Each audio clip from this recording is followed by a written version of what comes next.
Mira mi huevo.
Darkness. Light!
Good morning.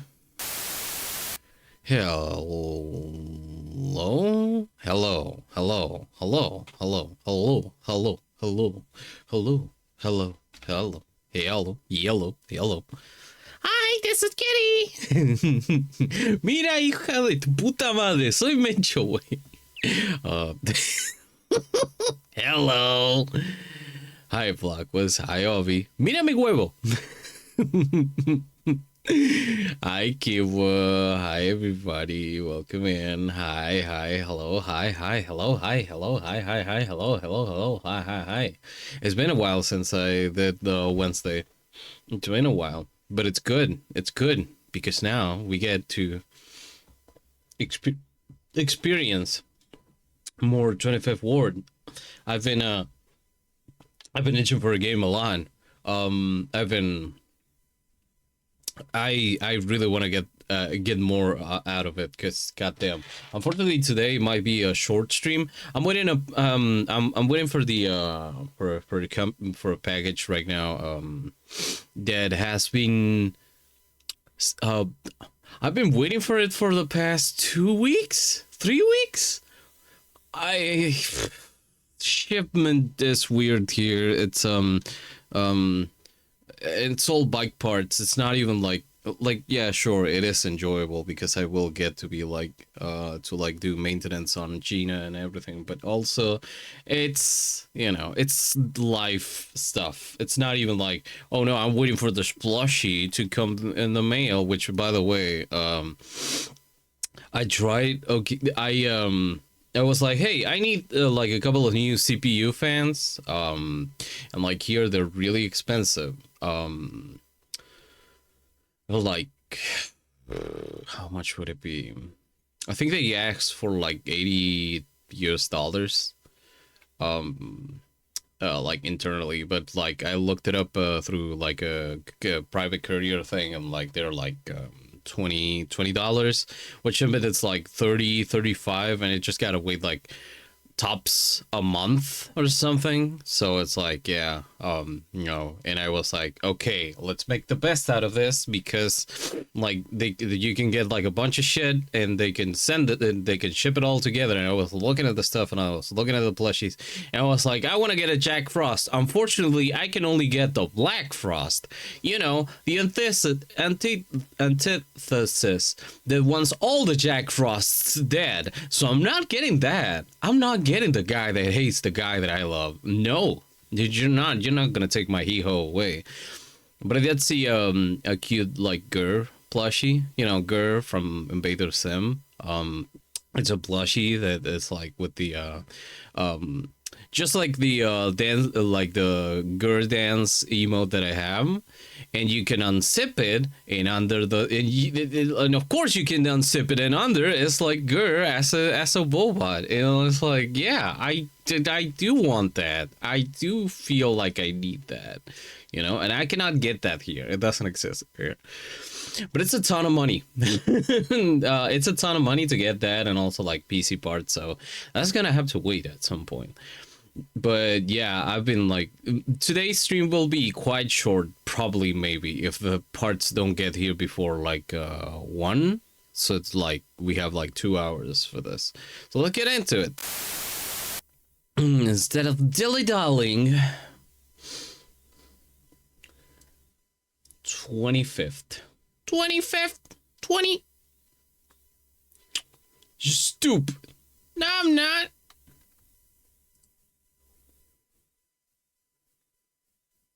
Yeah.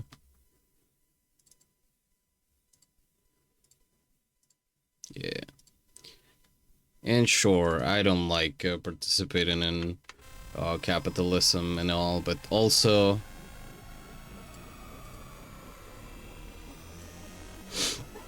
cute plushies, you know?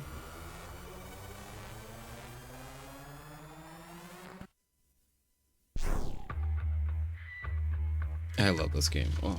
It has... Listen, Suda51's games... Suda51's games have some of the best intros to them. And that's undeniable proof that He totally owned all of the other lamer depths. Nah, not really, but you know, I really like the like just like the original Silver Cases intro is just fucking banging. This fucking thing is so beautiful. It's amazing and beautiful, and therefore we will have to make a word up for it, and we'll call it Be Amazing. That's right. In any case, just so we are queer, remember,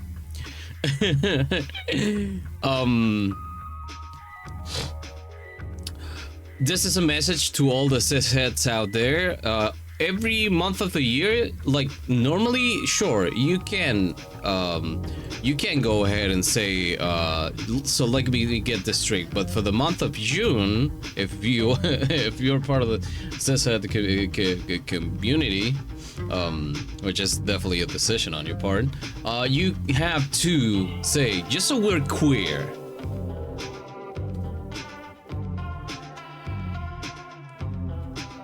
I love this intro.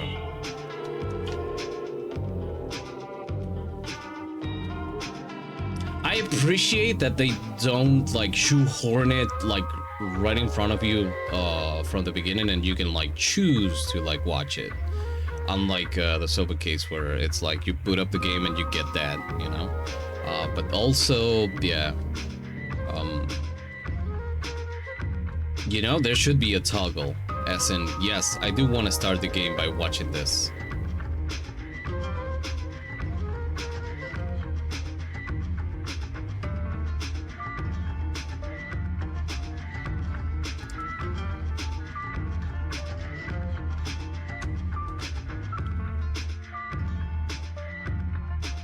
Be part of the cis community isn't being cis bad enough by itself.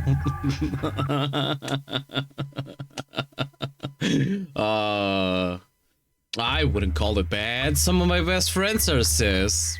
Citation needed.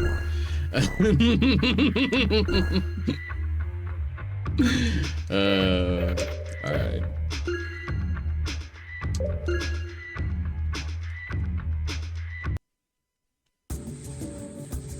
Alright. So, the other day, I didn't look up into this. We were looking up the place where this guy was. In... Where was he? Shit, I don't remember. Wow, I spoiled myself. I spoiled the answer for this. I just fucking forgot. I think he was on... the one thing that I remember, he was on a second floor. Okay, you know what? We're gonna go to a second floor. We're gonna check every second floor, and we're gonna try to find this guy. That's it.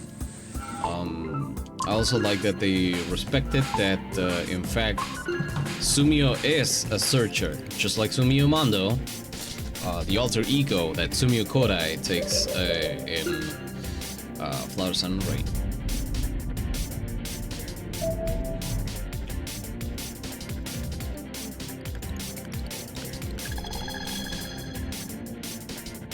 Listen, I'm not one to judge, but if you want to be part of a community, you do you know? It's all about self-discovery.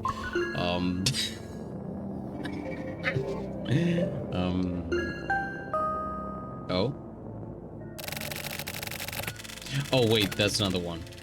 I have to talk. This isn't it? Alright. Yep. Nope. We already saw that. Okay, alright. Fucking to the sign. Come on. Wait, nope. Nope. What was it? I think it was... We're on C, so we're gonna move to B. Down with the system and all that. Yeah.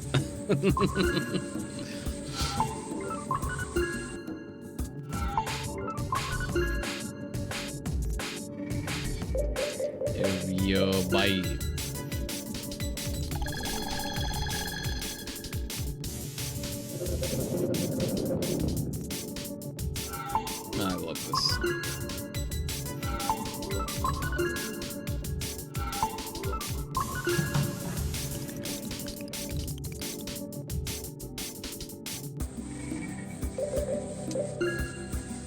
Wow, wow, wow, wow. Wow, wow, wow, wow. Wow, wow, wow. B2F. Yeah, that's right. We're in the area boy to femme. Finally, the trans floor. Hey, what's up? This isn't it? Okay, alright. But do I have to go through every, like, okay, hold on. Let's move.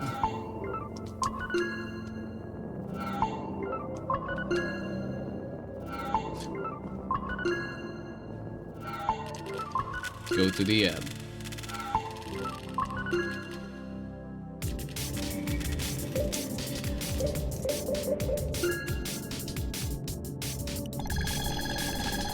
Area day.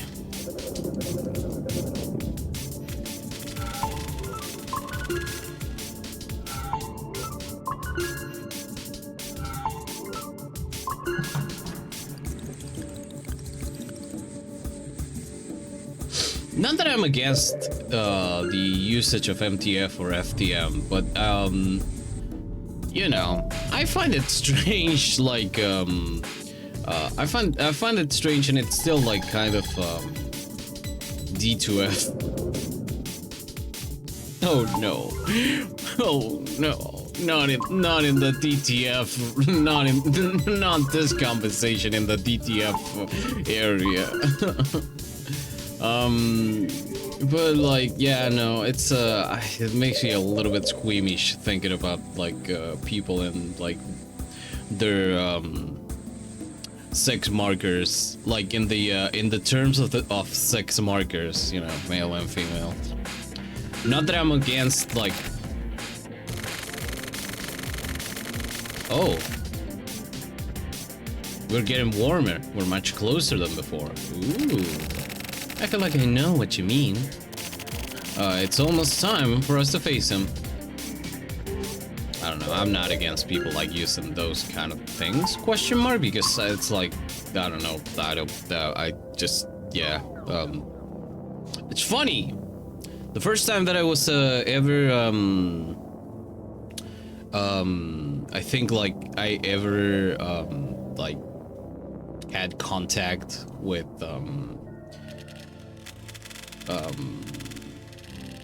the treatment of trans people in media was through a webcomic that was either, it was called like, it did have like either FTM or MTF like in its title.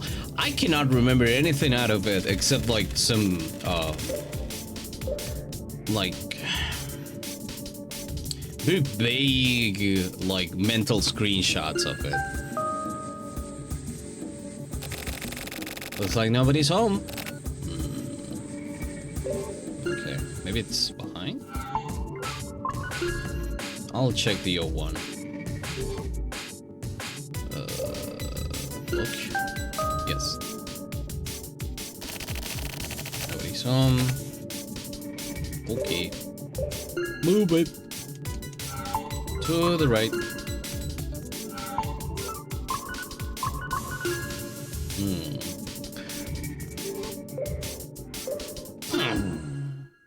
Oh, this apartment. The air feels so heavy here. No doubt about it. This is Kurumisawa's apartment. We need to be careful. Yeah. Yep. Yep.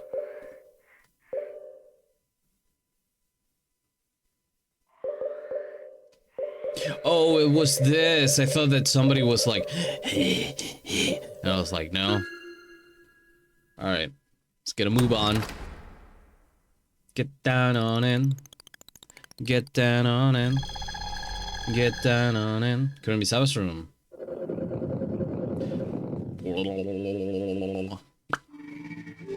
As someone of a boy to masculine but not quite spectrum, I find the idea of MTF and FTM to be limited to explain the trans experience. Yeah, it feels like a very, not only clinical, but also truncated vision of the whole thing. It is like it is terminology. It is like old and completely outdated terminology. It's like the type of terminology. Personally, I feel like it's a type of terminology that, of course, well, yeah, it does look at the, like, gender from a binary standpoint. It looks at gender as merely um, like it still confuses gender with sex. It still signs like a direct link between between both of them. It's like, yeah, it's not like not really. It's not the vibe. Yeah, to black and white. Plus sex is also plus sex also being a spectrum. Yeah, it's yeah, yep. I think there's someone out on the balcony. It can't be. He can't be hiding. Hiding? Please, you don't have the right to do that.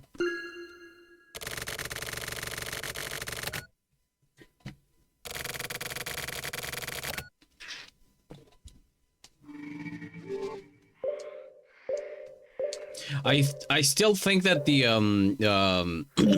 about AFAB and AMAP, is it AMAP? Yeah, and like how when you translate like AMAV to Spanish, you get a man. I think that's so that's kind of funny. Here. Hi, Glee. Good morning. Welcome in. Now let me explain the let me explain the joke for the non-Spanish speakers. So assign male at birth, AMAP. In Spanish, that would be asignado masculino al nacer. AMAN. A man. I'm very sure that a lot of us would actually not be female or male according to our chromosomes if we did actually have them analyzed. Also, like the whole like sure, you can like define the gender. A man, true, that's right. You can't like sure defining sex through like chromosomes and everything. Again, it's pretty like it tries to like put categories to like I get like the point from from a study from the I understand it as a thing to study like in a cold chamber, um but also it's like you know, there's a part of society that really wants to put the same categories it does to objects, to put them on people, so it's easier to make use of them instead of, you know, letting them be people. And yeah, even though sometimes they're really useful, they're actually like really useful for people to like find out who they are and how they feel about how they are themselves. When it's used from like a non-personal standpoint, it starts being like a more like a public thing, if you could say it, like somebody trying to put somebody else in a place, or like a box. It ends up feeling it's kind of, you know, weird. Hold on, I think I got a message. Oh, never mind. I thought that I got the package. Nope, it's not here. There's way too many people obsessed with genitalia, and it's definitely not trans people. Yep, it's true. That's like, yeah, what it's like, why are you obsessed, man? Why are you what what did I read the other day?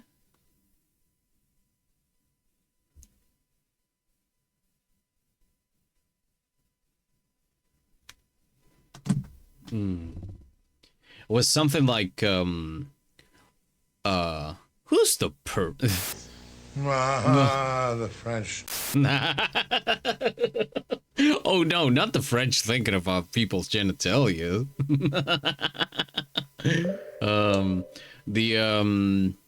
It's like a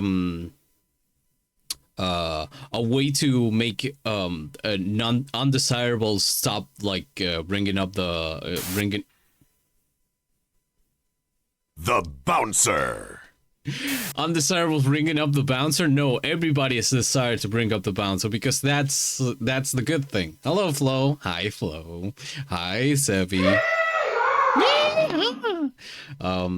The only way to make undesirables not bring it up is it's like whenever they like set up there are like context based traps, like thinking about undesirables, thinking about like people's genitalia, and you go, why are you thinking about what they have in the man with a gun over there. What's in your pants? A gun. You know, it's like what are you? A little creature. Oh, no, I mean, what's in your pants? A gun. It's like, yeah, they're like, also again, it's like you're thinking about this character's crotch a little bit too much, man. I think it's funny. It's like, yeah, no, some people are a little bit too into it, and I'm like, hello there. You look a little bit here and there. I love this effect, by the way. This is beautiful. Is this reality? This is retribution. The time for a purge has passed. No more dealing with pain. We have arrived. I can see the world of the dead from here. The graveyard of the observed. Don't just go on like that. What's your point, Kosuke Kuromisawa? I'm no longer on the same level as you. I can't descend to your level, and I can't have you stand on my side either. I'm no longer on the same level as you. Oh, ooh la la, mister.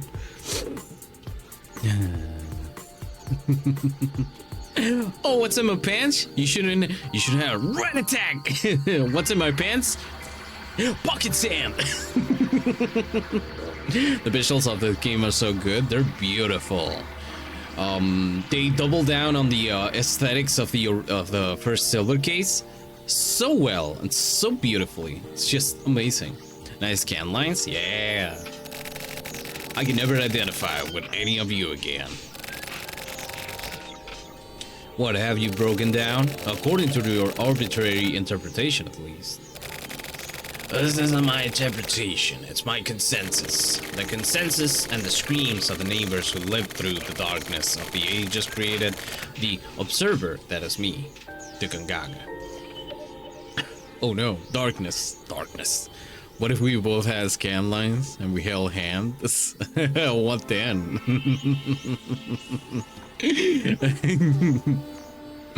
I showed you my channel 3, please respond. What are you gonna observe now?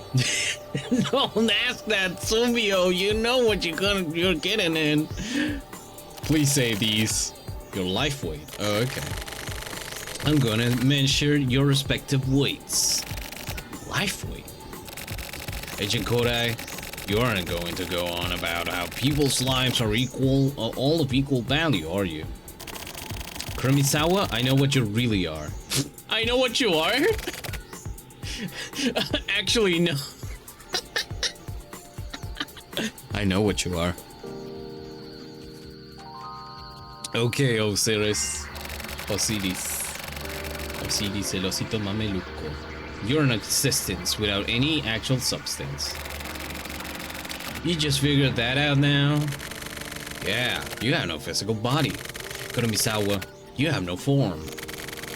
Whether that's the case or not, it's meaningless. It's not meaningless, it's a crucial point. What can you see past your observations? This is beautiful. In the words of the famed Black Lodge entities, the old giant and the small Mike, hallelujah, hallelujah. I wish that was me, the Gungaga. Same.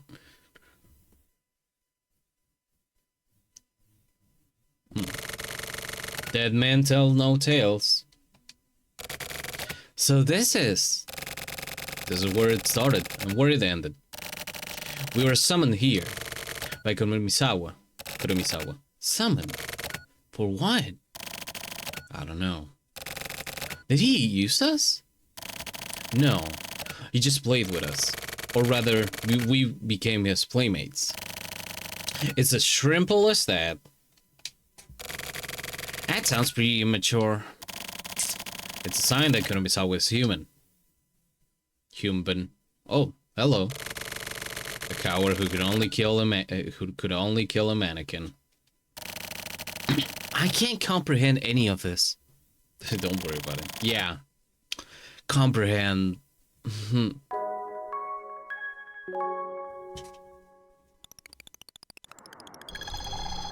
How about you comprehend these?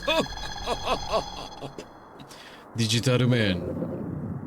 Oh, that reminds me that yesterday I was trying to watch Wild Zero, and I said, I'm gonna watch this while I'm doing things for the stream. What happened? I was 20 minutes into the movie, and I didn't do jack shit, because Wild Zero, the movie about Guitar Wolf, is fucking badass. It's amazing. It's beautiful. I tried watching it many times, but I'm like, every time that I get into it, it's like, no, wait, this movie is too cool to not pay 100% attention to it. I need to watch this as a standalone thing. So instead, I was just looking up things on stream about how to move all the bits to stuff. Apparently, the other day, the bits alert didn't work because Streamlabs had like a problem, because apparently I do have Streamlabs on this part of the in this scene.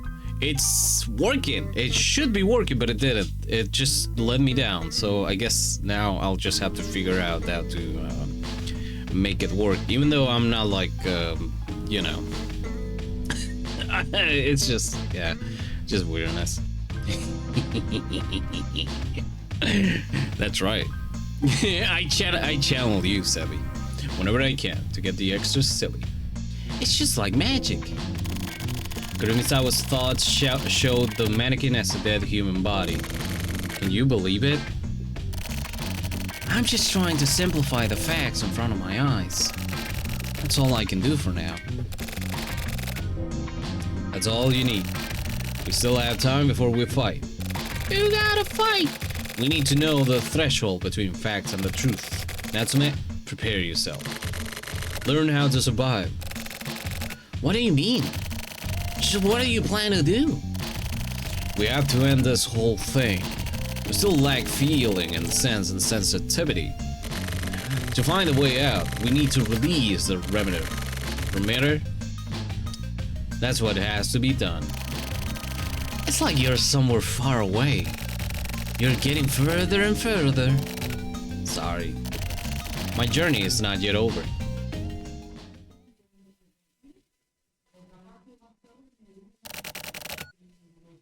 Continue on. The eternal journey, like a daydream. All I need to do is drift.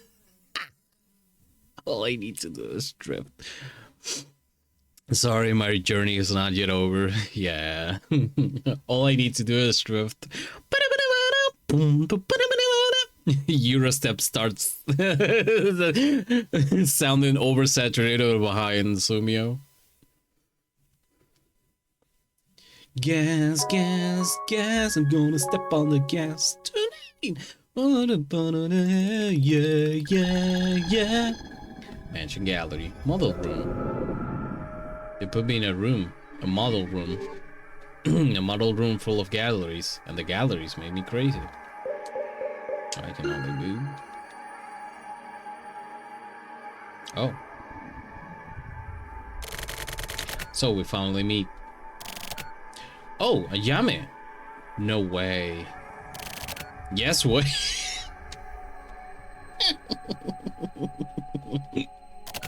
No. No. I've only been thinking about you. Lies. I never thought we'd meet again. Well, we did, right? My prayers have been answered. This is my role. That's why I'm meeting you. Ayame. I see you right in front of my eyes, but are you just an illusion? No. I'm really here. This is a moment of truth. I don't care. As long as this moment lasts just a bit longer. Not just a bit. Forever, just like this. Then let's stop time. Go off to a world where time means nothing. Would you come with me?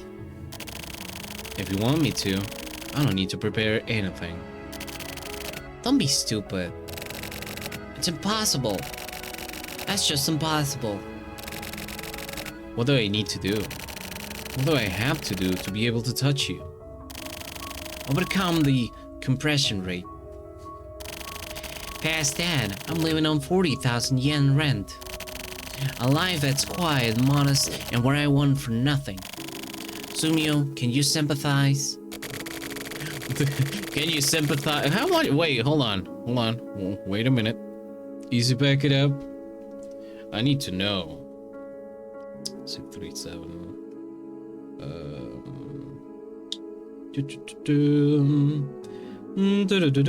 Shh.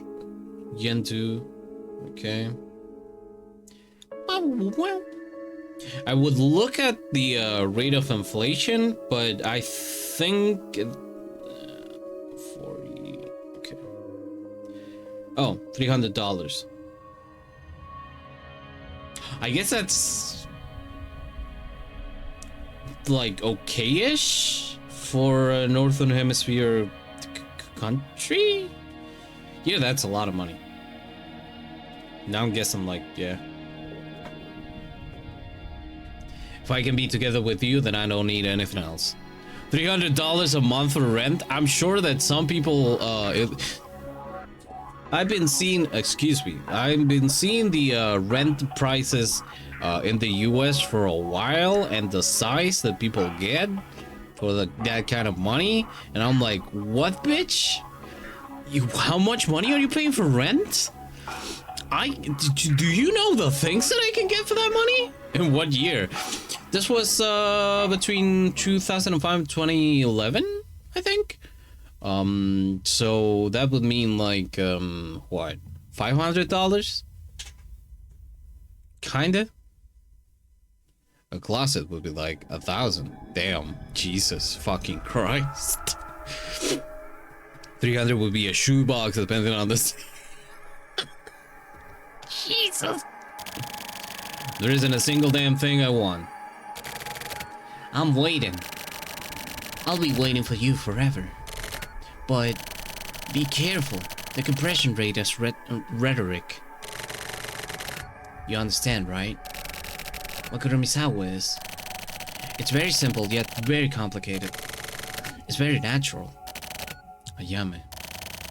I'll keep running. Forever until I can touch you.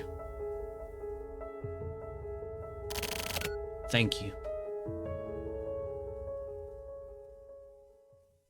It's fine. No, it's not. No, it's not. I know of a funky Chinese man from the beginning of the 20th century who had some thoughts about landlords putting that kind of price on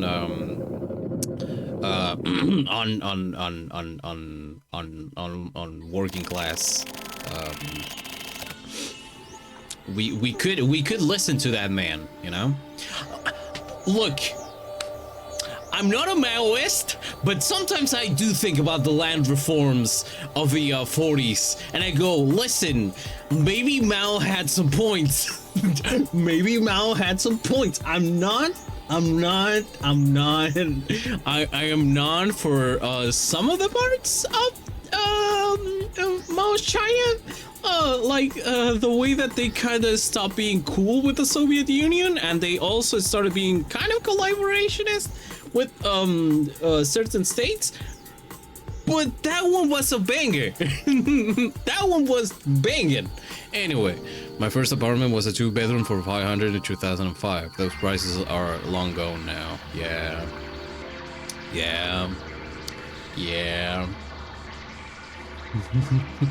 Good morning, Maria. Welcome in. Hi. I don't remember how much prices for rent here are very a lot.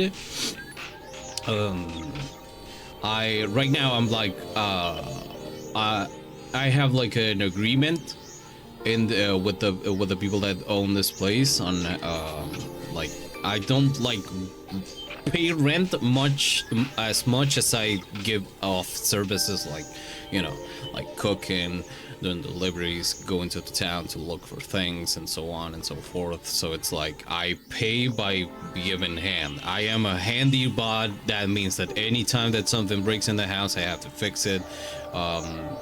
It's a whole agreement.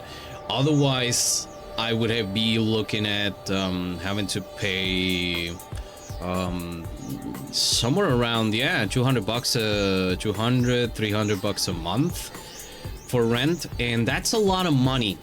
That's like here, that's a lot of money. You have to think like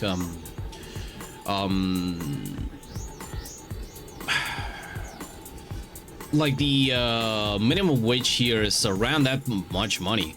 So if you like want to get like your own place, you have to be thinking that much of most of the money that you're making will be going to paying rent, a place to be, not being homeless. So yeah, it's like, no, yeah, unless you head up like an agreement with people, you're you're gonna have to grind, baby.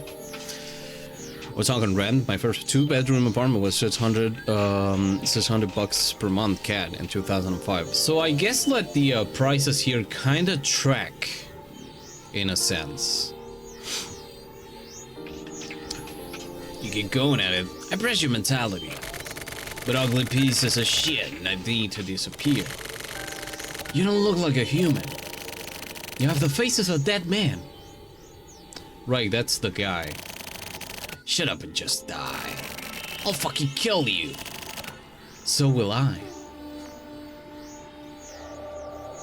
Are you missing like a little bit of your ear? I've been thinking about you all this time. Shut the fuck up and die. What a shame. I've been missing you so much. I could just kill you. And today I finally can. Today is the 4th carnival. I'm gonna eat every last bit of your life. How about we settle this now? Quit blabbering like a little bitch and come at me. Huh? I understood. Kuromisawa, I figured it out. I can finally see you. That's a nice perspective. Can you make it here? No shit, I can make it there. Christ, and the highest fuck rent here. Yeah. HU47? Yeah, I've been thinking, yeah, no. Whoop. Oh well. Goodbye, Shiro. Go for it, Shiro-yabu. Give it your all and take him down. Raise Kuromisawa's head up on a pike. Wait, so is Shiro dead now? No. Sumio, but Kamui can fuck off.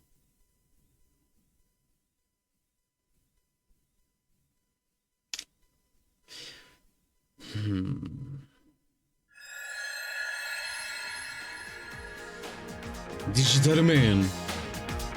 RIP 47, yeah. Electride. Yeah, Dawn Fates. Oh yeah. Yeah, no, if there's a thing that we gotta learn from the the early 20th century, late 19th century is um um yeah, what I just said, and I will not repeat because I don't want to I don't want it to be come off that weird, even though it shouldn't be.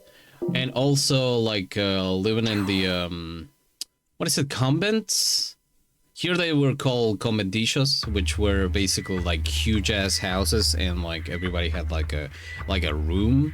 I lived in one of those for a while, by the way. It was an interesting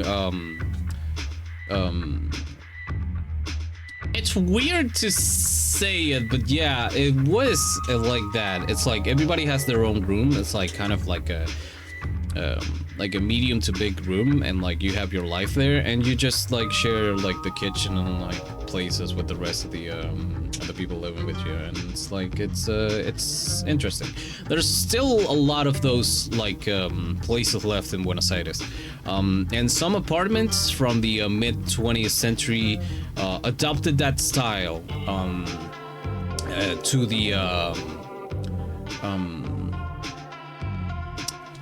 to the structure and an architecture of buildings. It's like if you go into any of the older buildings in especially in Capital, you will feel that.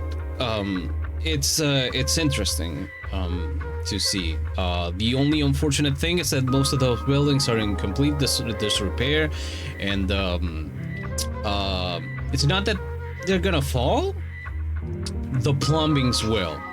I remember that the place that I was living at, we started like losing pressure in the shower, and at one point I don't remember what. Right. I lived in this small like little attic room in the whole house, and like I could like view the pipe that gave water to the whole like building, and I didn't realize that until one day I was just like just having a smoke looking out the window, and I hear the shower turn on, and I look at a pipe that had like a fern coming out of it, and I'm like, oh, that's cute. I like that they kept the plumbing there and didn't touch the fern, and it's still living. And then I start seeing like water coming out of the pipes, and I'm like, oh, that's a function. Oh,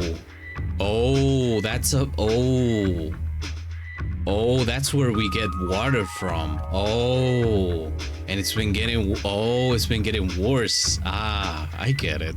Huh. Good song. Yeah, the menu song here is amazing. It's great.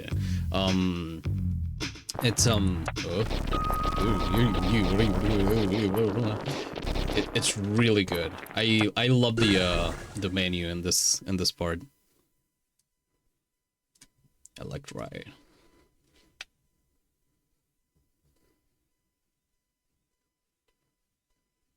Red. November 11th, 9:15 a.m. That's 9 days after the whole thing with the headman. Heinous Crimes Unit.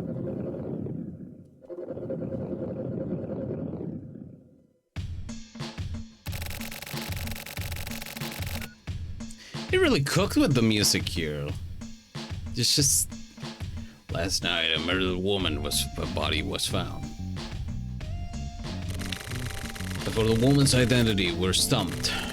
Kanako Sugaya, Natsuki Shimizu, Harue Kusunaga, Kaori Kumai, Genko Suro, Sabako Tokunaga, Mai Natsuyaki. When we tried to work out her identity, all of these IDs came up. Was she a spy or something? We asked the government to check her out, but none of these IDs produced a match. We don't have a single clue. We do have a clue. These aren't this woman's only IDs. Her identity is hidden somewhere and it hasn't come to the surface. hidden. You don't think she was a diver, do you? This woman may lead us to the divers, and possibly to Kurumisawa himself. Kurumisawa? Yeah, but this is just my own personal theory. It's just a theory. A case theory. The divers are amazing weapons, and the client of the 25th Ward who developed these weapons are worried about their controllability. The demand for divers in a war zone would be unfathomable. So they put everything they had into development.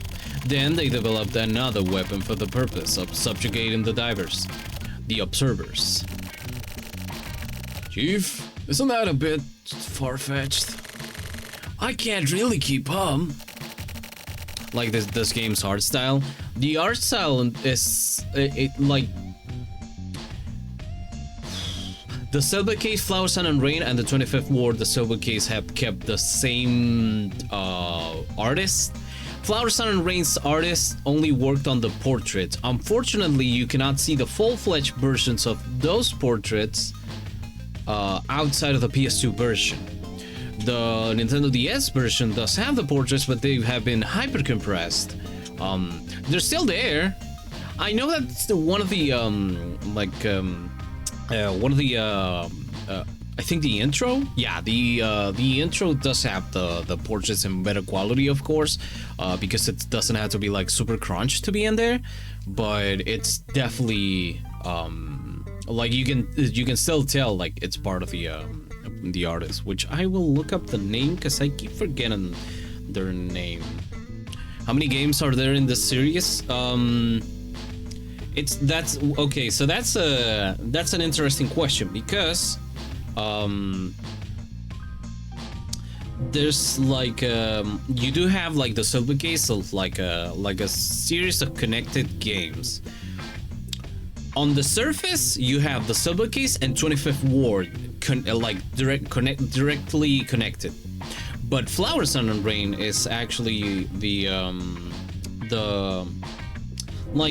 25th Ward is treated like the direct sequel, but like Flower, Sun, and Rain is more like a true sequel of sorts because of the events that happen in that game. So yeah, it's basically those three games here. Now, the thing about these games is that they are part of they're part of like something that is like a spiritual saga of sorts that is called Kill the Past. And in Kill the Past, you have a lot of games. In fact, let's look it up. We have like a chart for this. This is the chart that I've been using to go through it. Kill the Past.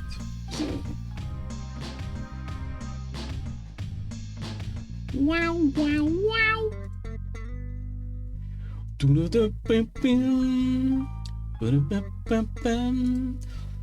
Okay, hold on. Me? Gungaga.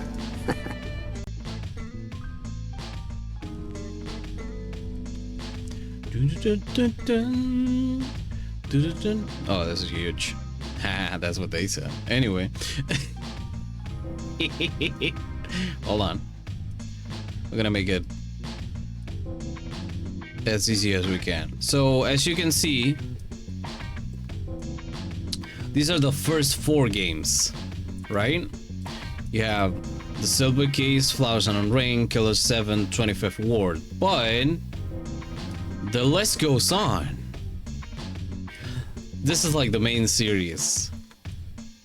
These are gonna be the games that we play later. Or rather, well, the experiences that we'll have later. Which is No More Heroes, No More Heroes 2, which fortunately have released on PC and I don't have to do like weird shenanigans with Dolphin. You have Kurayami Dance, which is a manga, which I'm thinking about like reading, you know? Then on stream, I gotta check out if I can actually like do that without getting into any sort of trouble. I guess not. Oh, fun fact: the Silver Case, like the first Silver Case, did come with a manga that ties together two games that have never been localized to any other language outside Japanese, which are Twilight Syndrome and Moonlight Syndrome. And Moonlight Syndrome is directly connected to the Silver Case with the events that happen at the end.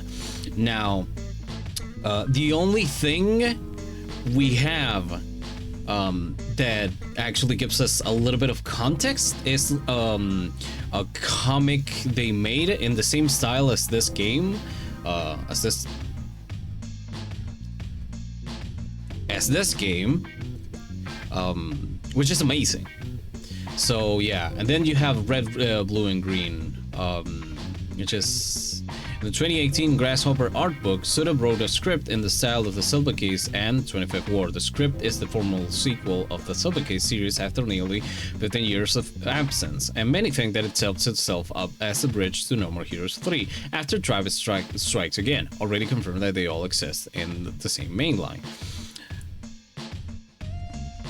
Several characters of the 25th War return, and with the great effort of translator Falions and developer basement level, the script was translated and turned into a fan game.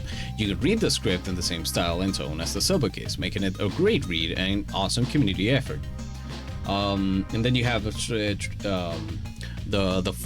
quote-unquote final games in the whole list are Travis Strikes Again and No More Heroes 3. And like you do have like adjacent games and everything. Again, this is not like a full-on list. This is not like a strict list of games that you gotta go through. But I did what, like, in my search for not necessarily meaning, but like an I guess I saw the list, I saw the Kill the Past thing, and I said, that would be an interesting ride to get on, to get into, and see what they try to mean by this whole string of games. And I think it's nice. So far, it's been really interesting.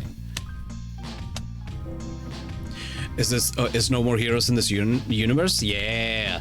Apparently so. So going back to Killer 7, and how it exists in the world of the Kill the Past and the Silver Case. So the Silver Case 25th War and the 25th War happened in Japan. Flower, Sun, and Rain happens in like a Micronesian island, if I remember correctly. So it's like, you know, it's still like in this like kind of in the same region, but not really. It happens in Lost Pass Island, a fictional island away from Japan. And then you have Killer 7, which happens completely in the US, except for I think the last mission, which just happened in Japan. I can't remember. Oh, and that one moment. Hello. Hi, Bug. Welcome in. That one moment that is like 100 years in the future. It's a weird thing. The thing is that they all happen in the same universe, and like there are like events that happen in one game that are kind of referenced in this next game. It's not necessary to have played the other games before, but it makes a lot of sense, and it's like really it's really enjoyable. At least for me. I'm not saying that it's like the final, like the real way to play it, but I do think that it's rather enjoyable. The Dominican Republic is where for the level. You're right. República Dominicana. That's actually my favorite level.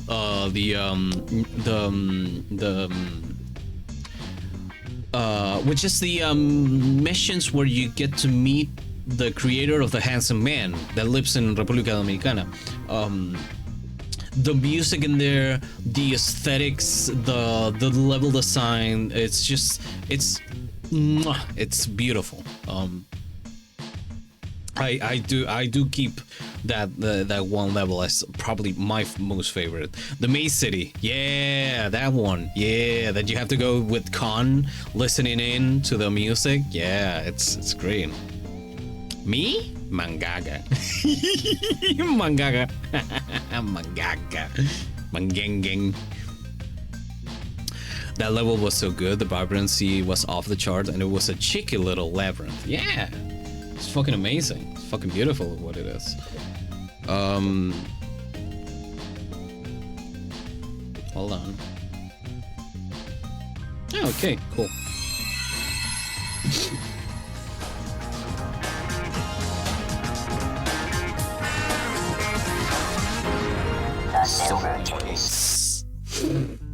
That level's so sick. Extremely pretty, right? It's so good. It looks so good. The contrast between the whites, the shadows, and the like. I do have like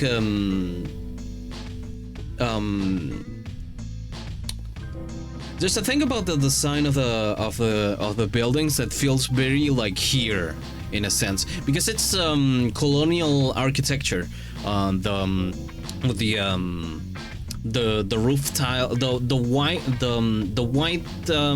buildings with the brick red roof tiles and the way that they're like put on, plus the like the metal ornaments and everything.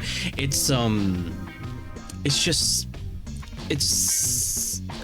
since that's colonial architecture, it feels very like homely in a sense. It's not every like place here is like that, of course. You still can see that architecture in some places in Buenos Aires. Not every place, not the whole. It's not like you're gonna get to Buenos Aires and you're gonna see like it's not gonna look like that. I wish it looked like that. It will look, Buenos Aires will look really like really cool, like in general, sure, but it's, you know, so it's like, yeah, for me it was very like an experience, like experiencing like a place, you know, or at least the vibe of a place, you know, or the way that it looks like, and it would look like if an artist would touch upon it. But yeah, also like the contrast between all the colors happening all around, and that just I loved it. All right. By the way, I just got a message that we got the thing that I was waiting for, the shipment that I was waiting for, got delivered. So we're gonna be going off for longer than expected. So yippee hooray! The divers were a part of national policy. Put simply, they're human weapons. The next product after the divers was the observers. That's ridiculous. What's ridiculous is the 25th Ward's establishment as an independent state. There aren't many ways for a tiny independent state to survive. So they relied on munitions. The Postal Federation was just window dressing to get buyers to the shop. Have you checked this explanation out?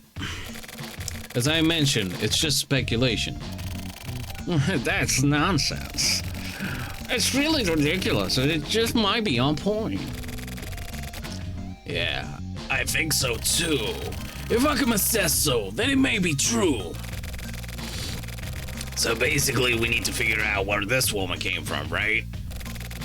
Yeah, this case has roots. But those roots are extremely deep. Also, I like the how the Postal Federation workers in the back just appeared. I like that. I love that. Sounds good. Deep roots are the best kind. Don't underestimate the stuff, Shinko. This is a dangerous case. It may go beyond the jurisdiction of the HC unit. Do you still want to take this one on? Totally. It's connected to Jabroni's disappearance. Are you still sure you want in? Like I said, I'm totally down. It's got nothing to do with Jabroni, but we're in too. Right? If Malcolm is in, then I'm in too. Well, this is gonna turn into an all-out war. This woman's final ID is Yuki Shimura. Start there. Hakame and Aoyama, you find her identity. Shinko and Uehara, you guys go after the perp. That's right, we're still here. I'll work on my own. Got it. Got it. Got it.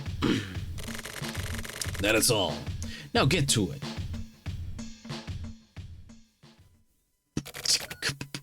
Chief, do you have a second? Sure. It's a bit hard to talk about. but I thought I should tell you. What? It's about Jabroni. Did you find him? Yes. He was actually spotted in the field. Where? Near the body. He was behaving really strangely. Got it. Who else knows? Just me. I haven't told anyone yet. I'll go after Jabroni. Don't say anything to Shinko just yet. Understood. But Chief, please be careful. Jabroni isn't who he used to be. He seemed filled with this bloodlust. I see. Then I'll have to deal with him myself. Please don't do anything rash. Now is the time to be rash. Focus on your investigation and don't worry about me. Got it? Yes.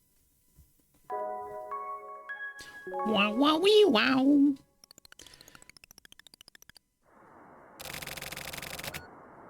National Reformation? Retribution.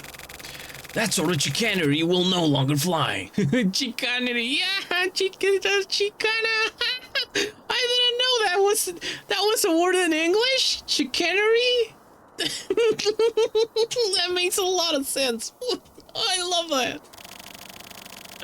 Further advancement for citizens and defense measures for the protection of citizens. The days are numbered for the government which bows down to its neighbors and courts only power and influence. As an independent state, it's time for us to shape up and strive for perfect administration, perfect public order, perfect education, perfect industry, and perfect defense. We shall not rest in our efforts to provide and sustain the highest echelons of metropolitan life now and forever. What we must strive for is not reformation of the nation, but eradication of the specter we know as the state. In this next term, the 25th War will make apparent our intentions to become a truly independent community. This is where the real battle will begin. Please lend us your support in the Mikoshiba campaign to lead the 25th War to victory. I will not fail to elevate us all to the next stage. Help me to help the 25th War realize a revolutionary kind of community never before achieved. Oh, hello, Shiro. Send your votes to Mikoshiba. Each and every vote has meaning. Mikoshiba will ensure that your voices will be heard. Every vote counts, every vote has meaning. Let Mikoshiba show how meaningful your voices are. Here, I one meaningless ass boat. Calm down there, Jabroni. Oh wait, this guy. Come down there, Jabroni. Chief, you're looking well. Go back. I can't go back anymore. I came into contact with Kuromisawa. You met him. So what? Don't let that man dictate your life. That man? You mean Kuromisawa? Yeah, he doesn't exist. Yes, he does. I absorbed him, so he's alive inside of me now. Kind of like the... I was gonna say kind of like the Killer 7. You know?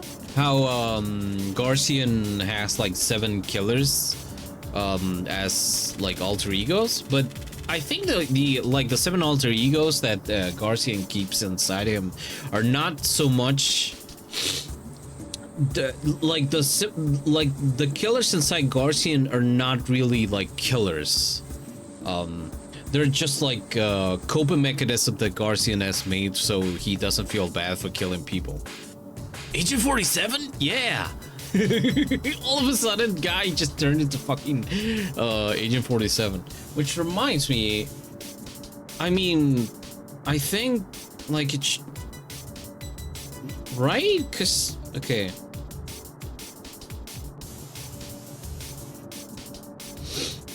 Hitman release date.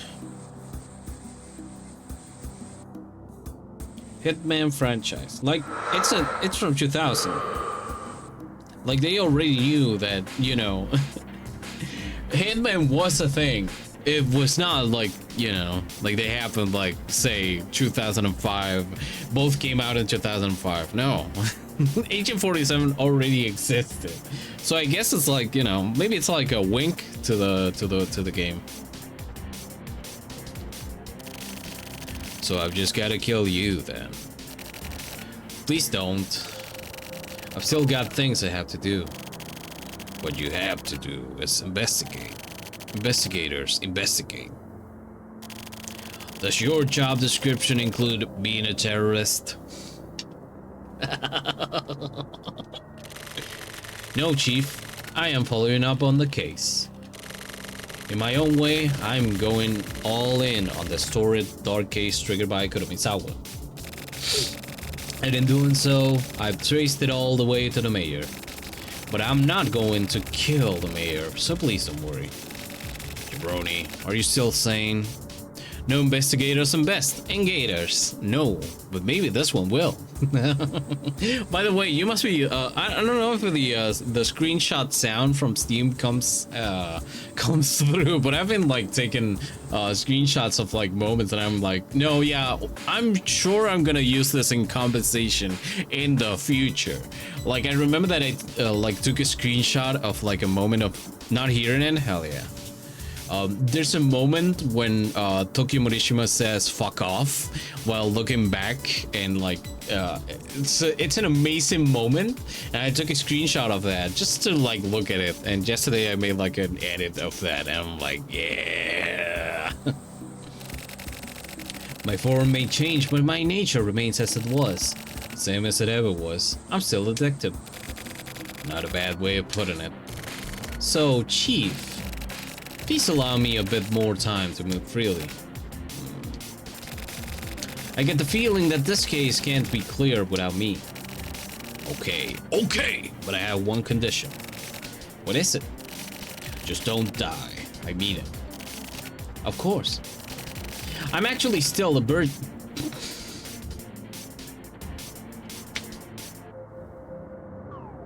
Why would you say that? So until I take care of that, you know. Okay, I guess. Whatever keeps you alive, question mark?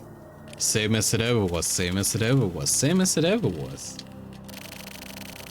I see. Well, in that case, you simply can't just up and die yet. What do you mean by that? Are you gonna take... You know what that means? Fish! Are you gonna take care of that, Chief? Alright then, come back alive. Thank you.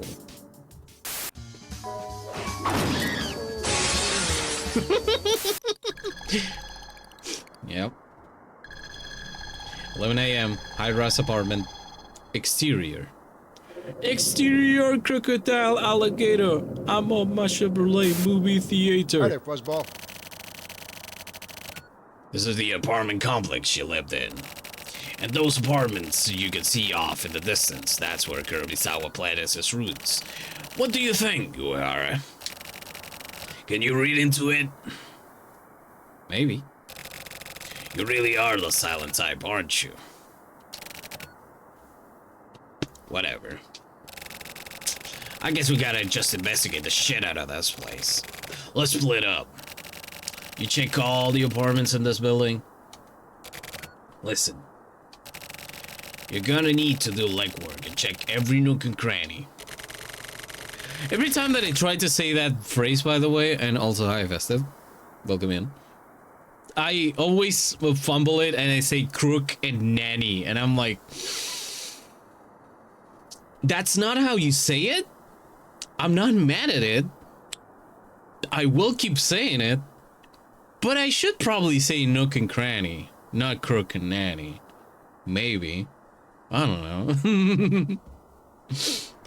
These are the fundamentals of investigation. It's a bitch, but it works. Uehara, get out there and investigate your ass off. I'm Mao investigating my ass off.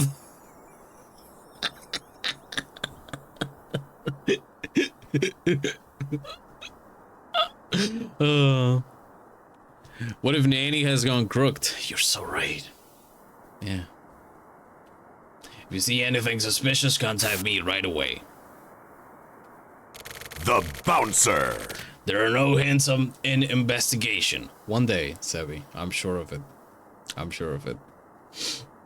Because I've seen it work. I'm not saying that I got like the number 69, but I did like the opposite, and it works. I'm so determined. Hell yeah.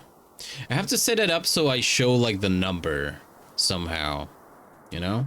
Okay, yesterday I was trying to set up something with StreamerBot, and I kind of got like, this is a little bit too confusing. Confused? And I was a little bit too tired to set it, but I will. I have to figure out how the random number thing works, so we can, you know. There are no hints in investigation. Check everything. We need a fireworks effect for when it finally hits 60.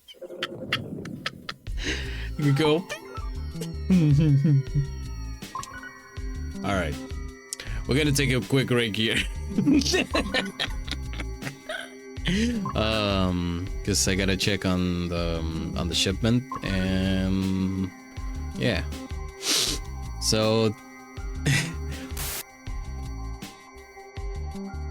The Bouncer. it's gonna happen. It's gonna happen. I believe it is gonna happen. But right now we're gonna take a quick break. So take this time to yourself, take a break, get yourself some water, grab yourself a snack, stretch body, and I'll see you in a bit. All right? The shipman.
Hello, we're back.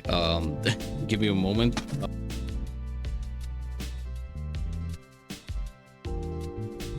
Oh, whoops.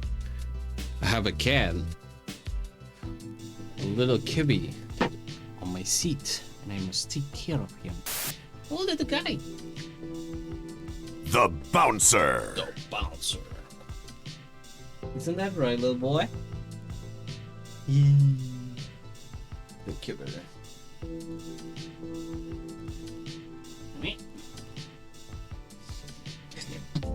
There has been some construction happening in the neighborhood, and he gets really he gets really scared. It's construction workers, so he's been chilling in here. You have two stats, a nanny and crook. When the plan fails and you run into difficulty, move 1 point from crook into nanny. When the plan goes off without a hitch, move 1 point from nanny into crook. If your crook stat ever reaches 6, you are lured into a life crime and betray the party. If your nanny stat ever reaches 6, you flip out nanny style and lose it, presumably to be picked up by animal control in half an hour or so. This is beautiful. Excuse me. Excuse me while I kiss the sky.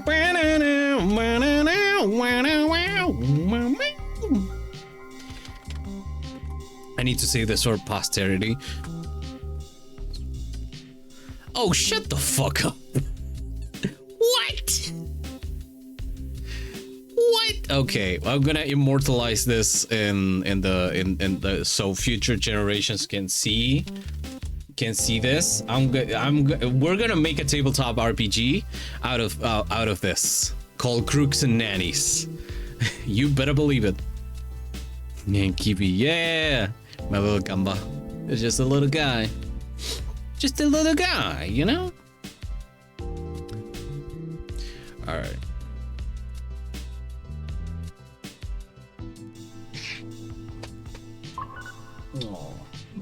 The workers are gone, or so have told me my so have said my neighbors. So he's now very chill and just in his element, completely unbothered.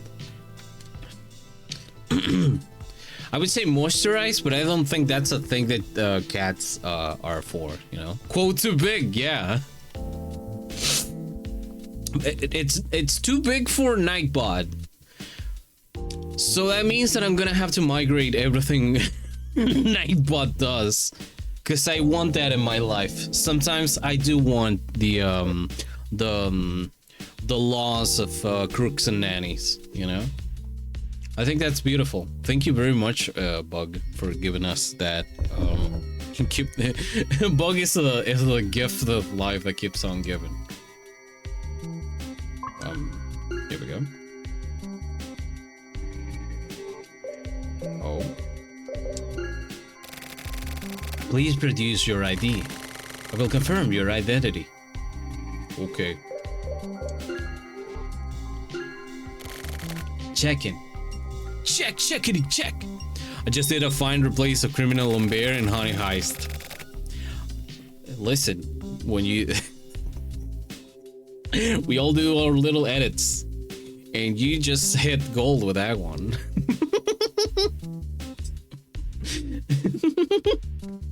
I just think it's neat. Yeah, identification has been confirmed. My apologies. Please proceed. Okay. This music, man. That's called a hack.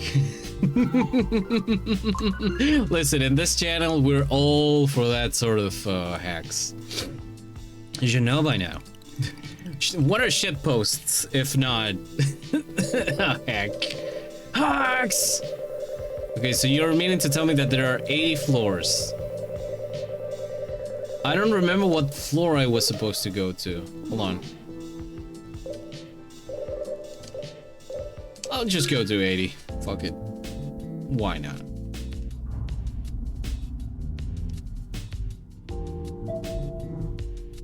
I know that it was 70 something.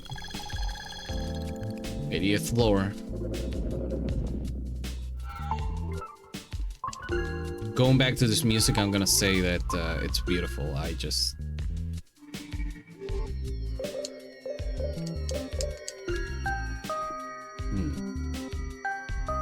I said look, not touch.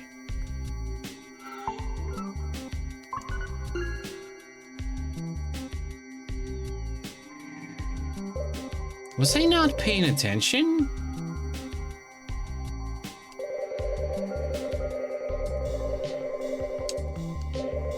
I think I wasn't paying attention. Oops.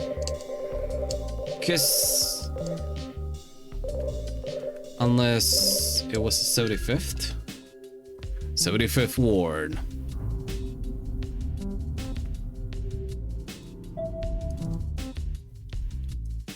Once I finish this game, I'm gonna add the music to my lists. I gotta get it. Let's see. Community. Did I miss something? Do I have to go through the 80?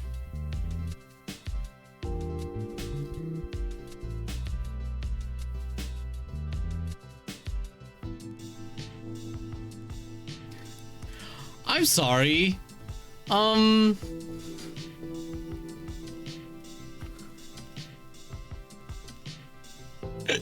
Somebody uploaded to the Steam community to the Steam community page of 25th Ward this thing from the last can we wait.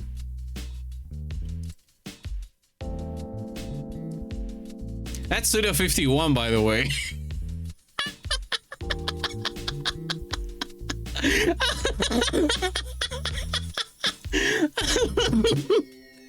What do you mean? What do you mean by that? What do you mean by that?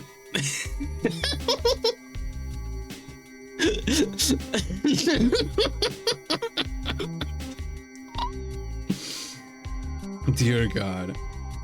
Okay. Okay. 25th word. Elect. Right.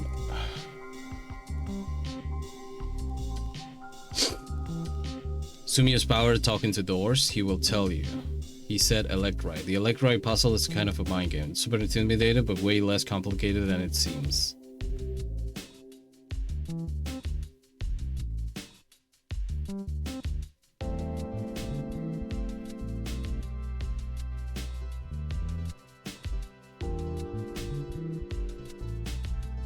Okay, so okay, alright. So apparently everybody says get lost. As in, actually get lost. Okay, alright. I'm gonna do that. I guess I'm gonna do that. I'm just gonna be lost for a while. Look.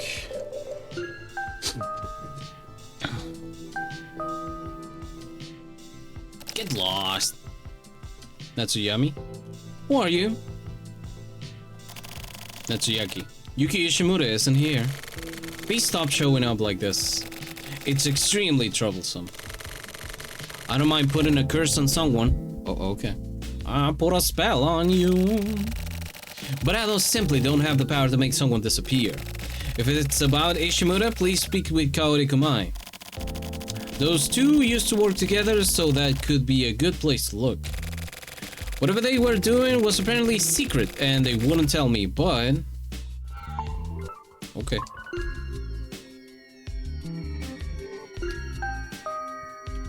So I just have to go door to door asking for details. Oh.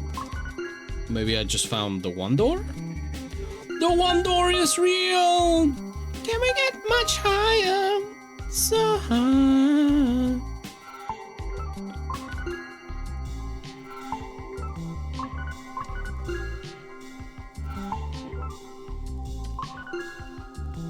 You know what? Since we're already here, might as well.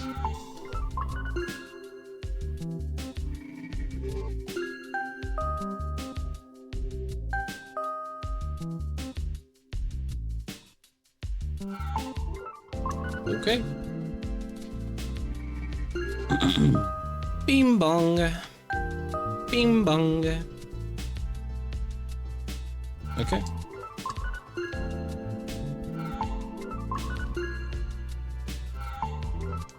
You know, being faced with so many video games with cool music that doesn't sound that complicated to play, and yet it's so vibey and so good and so attainable, kind of put me in a mood to, like, you know, go back and try to learn how to use FL Studio, you know.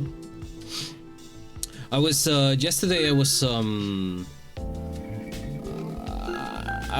just, you know, doing whatever on the internet, and I got hit with a video talking about how like Aphex Twin like thought that it was some of the best music in the 90s were made by non-musicians, and like I've been thinking about that for a while. Like, yeah, no, actually, like the music that most of us like listen to, especially like electronic music, have like most are not like classically trained musicians, or rather musicians that went to like schools or like conservatories or whatever. It's just like people that make quote unquote simple music, in a sense, but it's like super vibey, and it's like, you know, most of the jungle and D&B artists of the 90s were just like working class people that got like a bunch of sequencers, a synthesizer, and like they made their music in like a room, in their own room, and like they would just go to like places to just play it all out, which is a thing that I've been like kind of like struggling my entire life with music making. My main problem with making play music in places is that you have to have a lot of equipment with you. Standard like rock oriented bands, you could say. They all have drums. Do you know what kind of you gotta have a vehicle to be like moving all that fucking drum from place to place.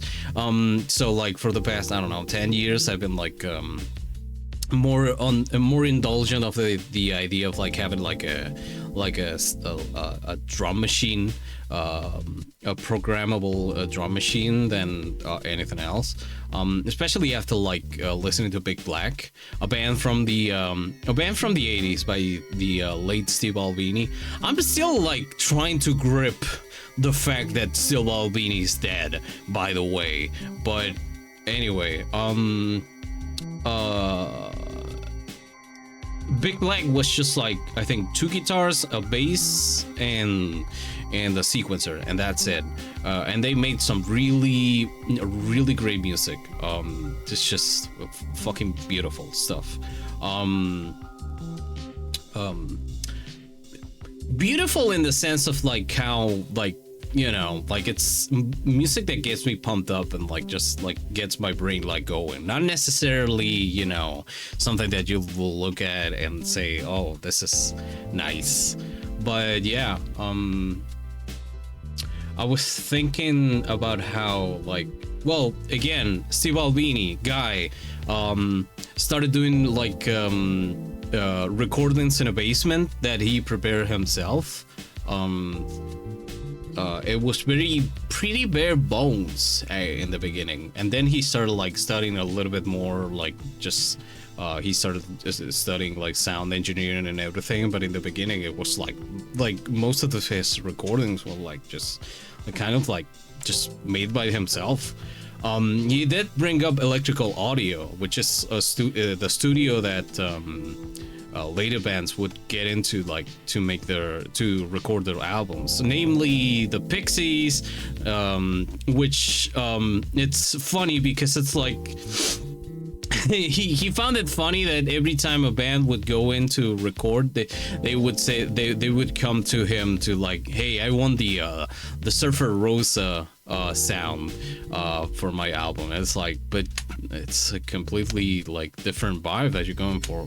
Okay, all right, whatever you say. I'm just a sound engineer. But yeah, it's like I still think like there's this vision on music and art creation that it's, if you're not a professional, if you haven't studied, if you haven't gone to the proper places, you can't make any of it. You can't work in doing like designing your own graphics. You can't work doing you can't try and draw. You can't try and make your own music if you haven't been to a proper school, haven't paid the proper teachers to do that. And it's not true. Like, check out like most of the music that you listen to, that you've been listening to for the past 10 years. Look at all the artists that you look at. Like, sure, there are a lot of art school students between us, and I appreciate all of you, but it doesn't mean that it's like necessary. It's just like there's a sort of elitism in art that sometimes it's like, it just like, for people that are not on that path, kind of like cuts their legs off. And I don't know, I just think that, you know, if you want to open up FL Studio and you want to drop some beats, fucking go for it. Want to open up the Nintendo DS music making, the Korg M01D thingy, go fucking ahead and knock yourself out, man. That's the way to go. Yes. Kumai isn't here. You're a detective. You know that she was killed, don't you? Why are you here? Everything ended with her death. Please leave. Wait. A woman named Sawaka Tokunaga. After meeting Tokunaga, Kaori changed. She became a different person. She started wearing weird makeup. Really strange eyeliner. It was like she was trying too hard to look sexy. She was such a plain girl. What was she doing? That's about all I can tell you. Okay. I think I got it. I think I got what we're supposed to be doing. Okay. You don't need to be the best artist in the world to make art. Just do it. Yeah. I think we got it like backwards. Like not you specifically, but like us. We all have gotten it backwards, or like we have had this message backwards that in order to make art, you need to have the proper mental outfit for it. I think that the best artists out there are just the ones that are actually doing shit. Whatever it may be. Again, art is sure. There's like the whole like art is a thing that has been touched by the capitalist grind for the longest time, and it's if what you're making does not appeal to a large audience, if it doesn't appeal to the masses, and cannot make money, it's not worth it. But I think it's I think that the best thing that you can do in this climate, and in a climate where art doesn't make in a climate not where art doesn't make money, but in a climate where art is being talked down constantly because there are quote unquote better ways to make money, the best thing that you can do is actually make art. It's like just the fucking best thing that you can actually do. Just make art. Make art for your friends. Make art for yourself. Just make art to spite the fact that it won't make money. Yeah. Oh, hi, Mark. Ah, shit. I forgot that. Right.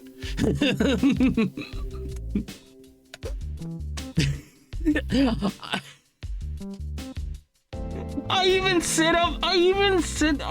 got the fucking message, like the video for the oh hi Mark.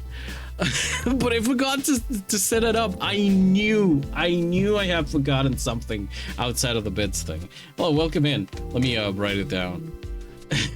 I have to set it up. I also have to set up one for Glyphics. I was thinking about making. Oh right, I've been thinking about the FL Studio thing because I was thinking of like I wanted to put the Nobody Here video, which is like it's a 2009 video that is just like let me show it to you. Fuck it. We're gonna watch this. It's like it's a vaporwave version of A Lady in Red, which is an 80s song.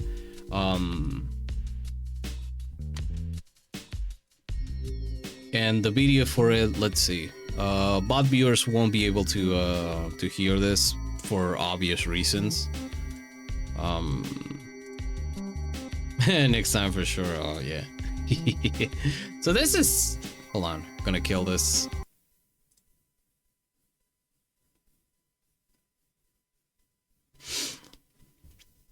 I was thinking about putting this, but I had ideas. I had ideas. By the way, this happened way before like Vaporwave started being a thing, and it's like one of the like people constantly point at this as like the birth of Vaporwave. There are many things that people have pointed in the past as the birth of Vaporwave. Like for example, MF Doom did have like there is a song that is the way that it's edited sounds very much like a thing that Vectroid like would do. Can't remember what it was. Wait, well, I mean MF Doom, it might have been like his side, well, quote unquote side project, Metal Fingers. But yeah. I wanted to make something like this so we wouldn't so it wouldn't get like hit with the MCA or something. Well, bam. I love that video. From time to time I will be like just zoning out and it will come into my brain and be like it's the dissociation. It's also about the making, not about the end product. Yeah. Again, creation in itself is quite enjoyable. I enjoy every time that I make a shit post. It's just like every little thing that happens, and I get to learn a lot. I like now I know how to edit, and like I know how to make videos, like use video editing software, because I just wanted to make fucking shit posts, you know. That's why I and many people consider like shit posts a form of art, because yeah, it's still creation, and it's possibly one of the most appreciated forms of art creation in the in the past times. I know about them. I know their secret. It has to do with the customs of this town, codes that outsiders wouldn't understand, or like boundary lines. They wanted to set up their own special territory, I guess. Yuki Ishimura, Kaori Kumai, and Sawako Tokunaga were members of the Even Numbers Club. The Even Numbers Club? Does that mean there's an Odd Numbers Club? It was a group of people whose apartment numbers all consisted of even numbers apart from 0. Does that also mean that there's a Prime Numbers Club? So that means that you got 1, 2, 3, 5, 7, 11, 13, 17, 19, 20, 21, 22, 23, 24, 25, 20, 26, 27, 28, 20, 29, 30, 31, was it 31? I think 31 was the prime number. 32, 33, 34, 35, 36, 37, 37, 37, 30. I think 37 was another one. 39, no, 39 is not a prime number. 40, 41, I think it was a prime number. No. Yeah, 41 is a prime number. 43, 47, 47 is a prime number, yeah. 48, 49, 50, 51, 51, 52, 53. Oh yeah, 53 is a prime number, right? We're going over prime numbers. What am I doing? They use the town's public space as their headquarters. Like secretly though, you know? As for these three, in the back of the relaxation room, there's a dead-end hallway. That was their hollow ground. It was like there was some sort of a magnetic field, like an invisible force field. Or something preventing other people from entering. Yuki Ishimura and Sawako Tokunaga. I love that emo, by the way. I adore it. And Sawako Tokunaga were also members of another group as well, the Corner Room Syndicate. Are you gonna tell me that there are apartments here that have a corner room and some that don't? Their apartments were corner rooms. Ah, well. So the prices were higher than other apartments. That's like a status symbol in this town. Kaori Kumai must have been lonely. But what's strange is that Kaori Kumai was also a member of yet another organization. It's called the Earth Federation. Don't tell me. If you're part of the Earth Federation, your apartment is full of dirt. It's composed of residents living in the single-digit floors between 2F and 9F, which are closest to the ground. Oh, okay. At the meeting Genko Suda in the Federations, Kumai changed somewhat, just a little bit. She was unable to eat ginger, but she became able to eat it. And okra too. Okra winkery? She ate okra winkery? Saying okra winkery feels like I'm speaking on alien language for some reason. It's like you have the and then you have the okra grinky, rinky, winkery, okra winkery. I don't know why.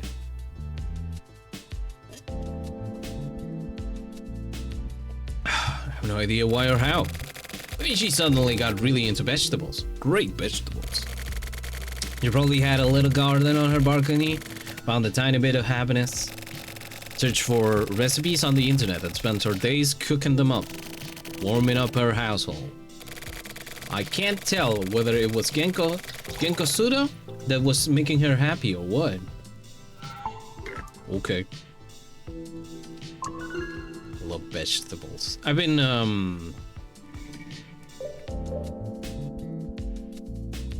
third floor, so forth. I've been indulging a lot in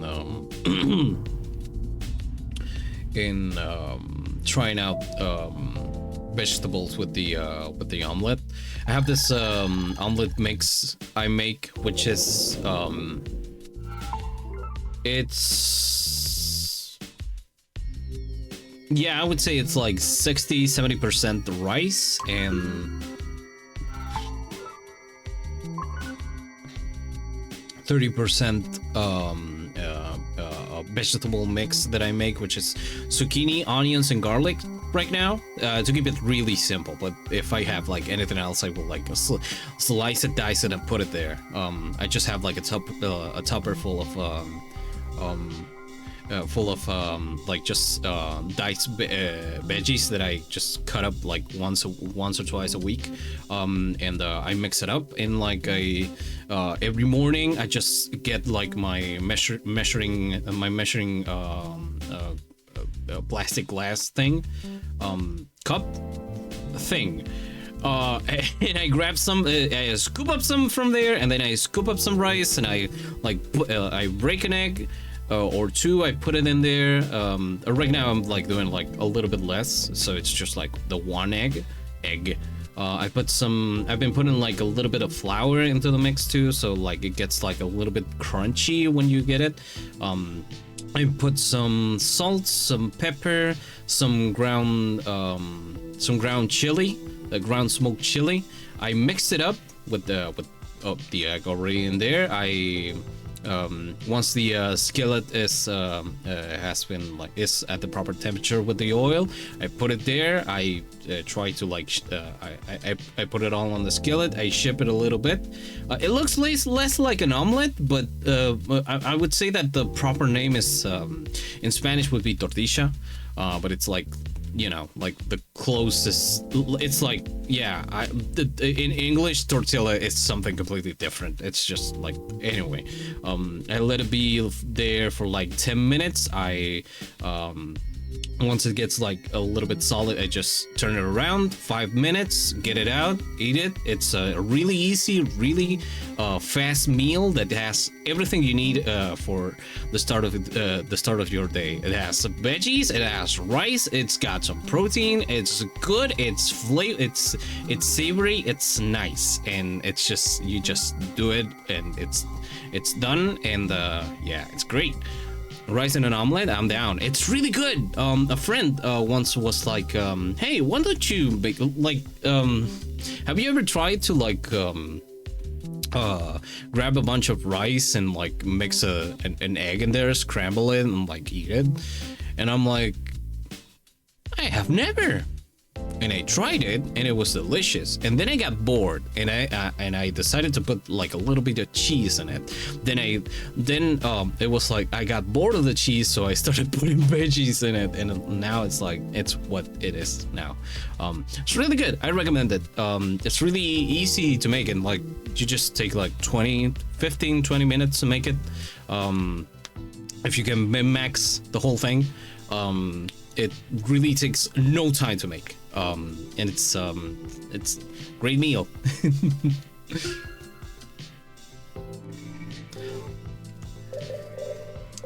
The veggies are zucchini, onions. I used to use red onions for it, but which adds a different kind of flavor to it. It's really good, but white onions are way cheaper in this case. It's you can just put just about anything in there. Like I would put green onions if I had them.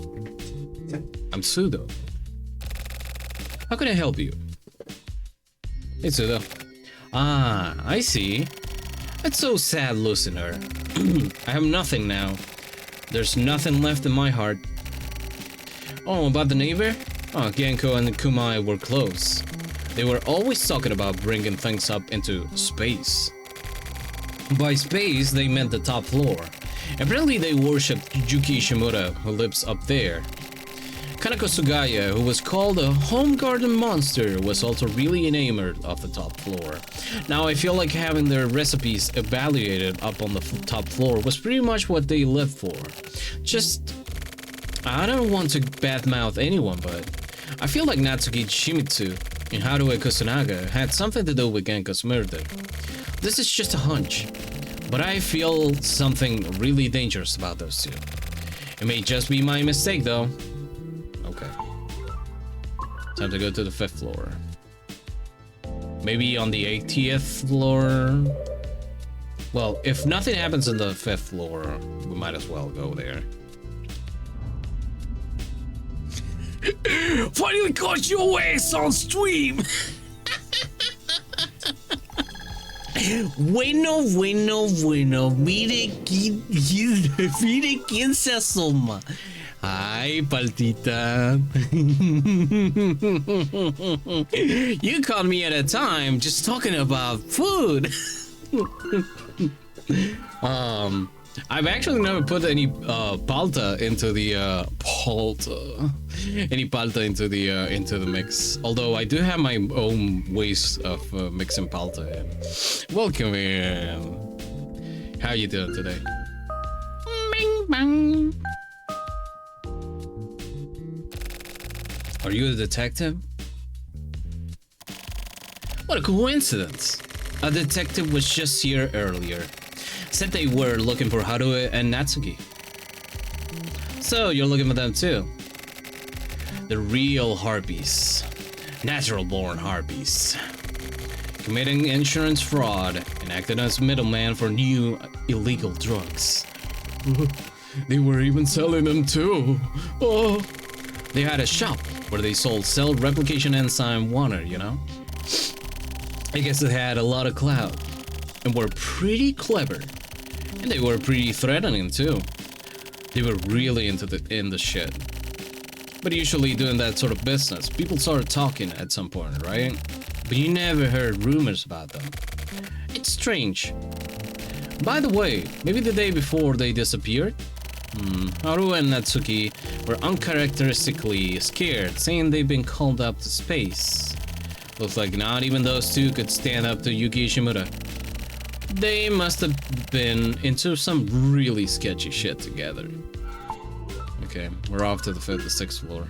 Oh, by the way, right now we're playing through the 25th ward.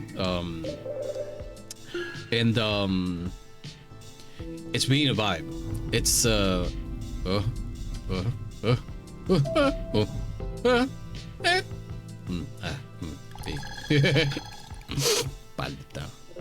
Mom, what's harpies? Oh, you'll know when you you'll know when you grow up.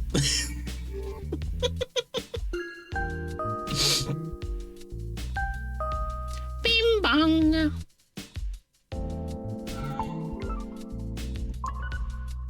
Oh, I guess we gotta go to the heaven, or rather space. Space.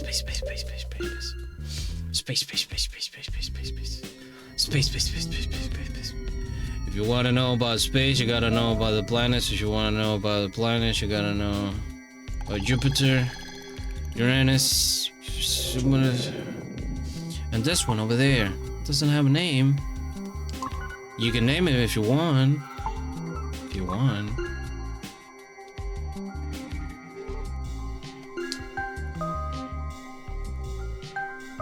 I named it Martha after my mom. So you come all the way here. Good work, detective. Or maybe I should call you Kamui Uehara. Forgive my late introduction. I'm the Yuki Ishimura you've been looking for. We've met before, a long time ago. Do you remember? Yuki Ishimura. I know this. I know this name. You came up in the silver case. I think. Hold on. Yuki Ishimura de Silver Case.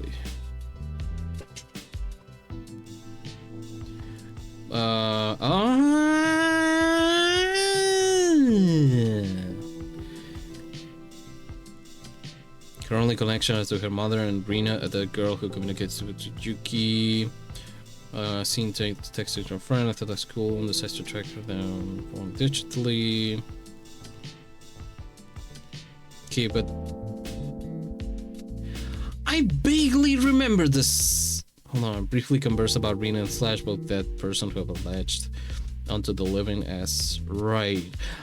Now I remember. So in the Silver case, I thought that she was one of the two characters. There's two people that there's two weeps that end up like meeting and just like completely change into fucking stand users.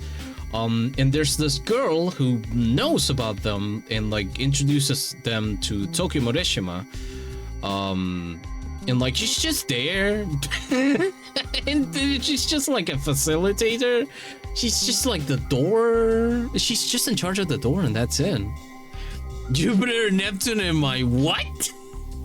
Listen, it's up in the sky. You've been mooning the entirety of Earth this whole time. And listen, if it makes you happy, it's okay. Yeah, you know, as long as you're not being weird about it. I see. I guess it makes sense that you wouldn't. I was sort of one-sidedly targeting you after all. In the end, I wasn't able to adjust you guys. My boss was really mad. Oh, I'm not going to kill you here. Taking you on unarmed would be reckless. Let's get down to business. Kanako Sugaya, Natsuki Shimatsu, Harue Kusunaga, Kaori Kumai. Every time that I say Kusunaga, I'm like about to say Kusanagi, but no, this is not Ghost in the Shell, even though the vibes are pretty close. Genko Sudo. Kosudo. Kosudo does not mean anything, and yet at the same time I'm like, no, it feels like it means something. Mai Natsuyaki. I adjusted all of them. This was the result of gathering a huge number of opinions stating that I should do so. Kusanagi, yeah. I was thinking of King of Fighters. Was there a Kusanagi? I think there was. I do have like a cluster of friends that are a little bit into cough, you know, not into coughing, into King of Fighters, and they from time to time will remind me of little things. I wish I got it into King of Fighters. A King of Fighter from an earlier time, but I think the closest that I got into it was by playing PS1's Capcom versus SNK. Oh, it's great. Nah, the Major from Ghost in the Shell. I'm not a KOF person, but I played a bit, and yeah, no, I'm a Soul Calibur person.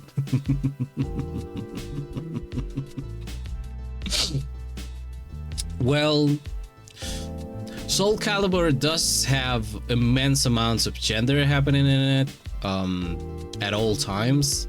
In every new release, it's like Anyway, hello queers. Now have some more. Have the new genders of this season, and they go boom, boom, boom. They throw it onto you.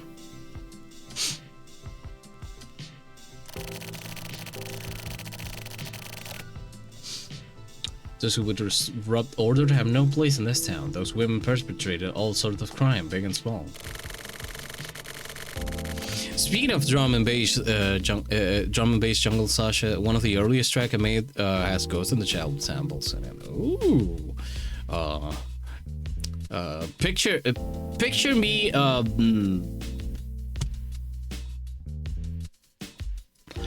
Why do I say these things when I have the power of the internet, right? Wait, hold on. Hand PNG.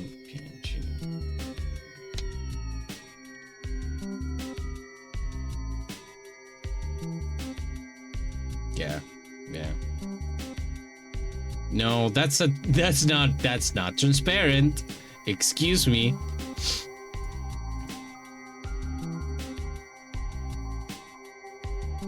That is not transparent. Wow. Okay, hold on. Transparent. And yes, this is the one, baby. WebP, come on, man. We're gonna have this.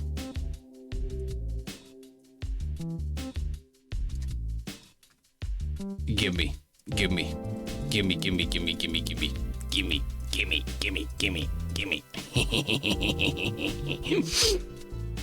If you want to post it in the server, I'd appreciate it. A tale of genders and sword, eternally retold. Picture me like one of your French droids. Why do I say these things? Me when I say anything.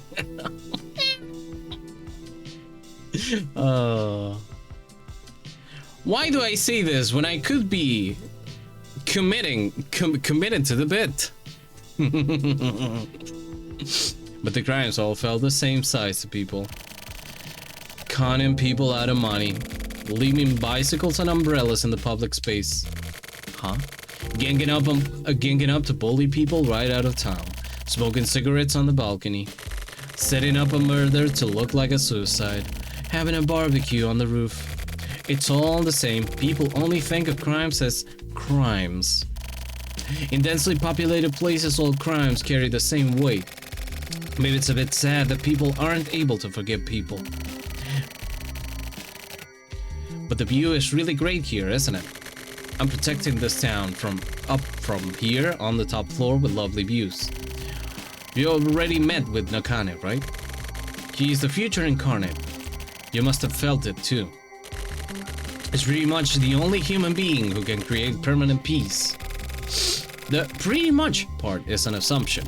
I have yet to meet any human who can surpass Nakane. So, anyway, in order to achieve his ideals, I made a request to the divers. Don't you think it's absolutely wonderful that people like us, who aren't considered fit for this cursed society, can become one of the most important components of fixing what's broken about the 25th Ward?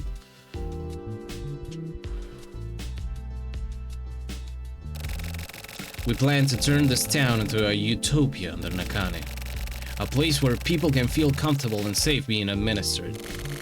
All lives in this town will be blessed, and these lives will be fulfilling and long, and then they will die. Die! We will create a world without crime. We're working toward the same goal as you, the police. We need to keep outside elements like that Kurumisawa guy from being born. A necessary evil necessary to uphold order in this town. That's what we are. So this all sets up to Killer 7's whole thing of a world without crime, a world without a world that has reached global peace. But kind of gives a little bit more background to what I was thinking about, which was like, in order to reach that peace, You just have to defang everything and everyone. You just, yeah. It's like you have reached peace by fascist means. Anyway, let's leave all the bullshit at that. Let's go back to Mai Natsuyaki's room. The first room that you touched, 75001. There, you'll find traces of Kuromisawa. The next time we meet, I hope I'm unarmed again. Okay.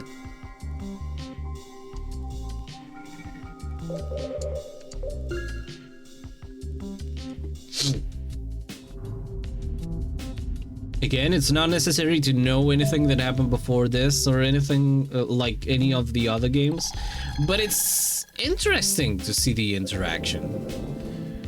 It's interesting to see the world and how it's built upon all these little details. It's neat. Bing bong. Bingo spongus. Hello. So, you came here after all. Do you remember this number? It's your administration number. That's right. This is the correct answer, Kamui.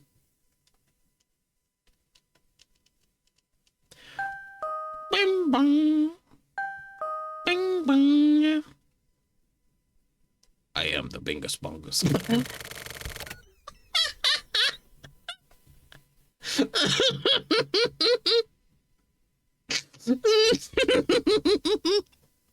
I love when this game jump scares you with the fucking eye fish portraits. I'm from the post office.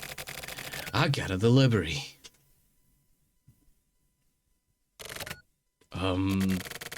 This is the post office.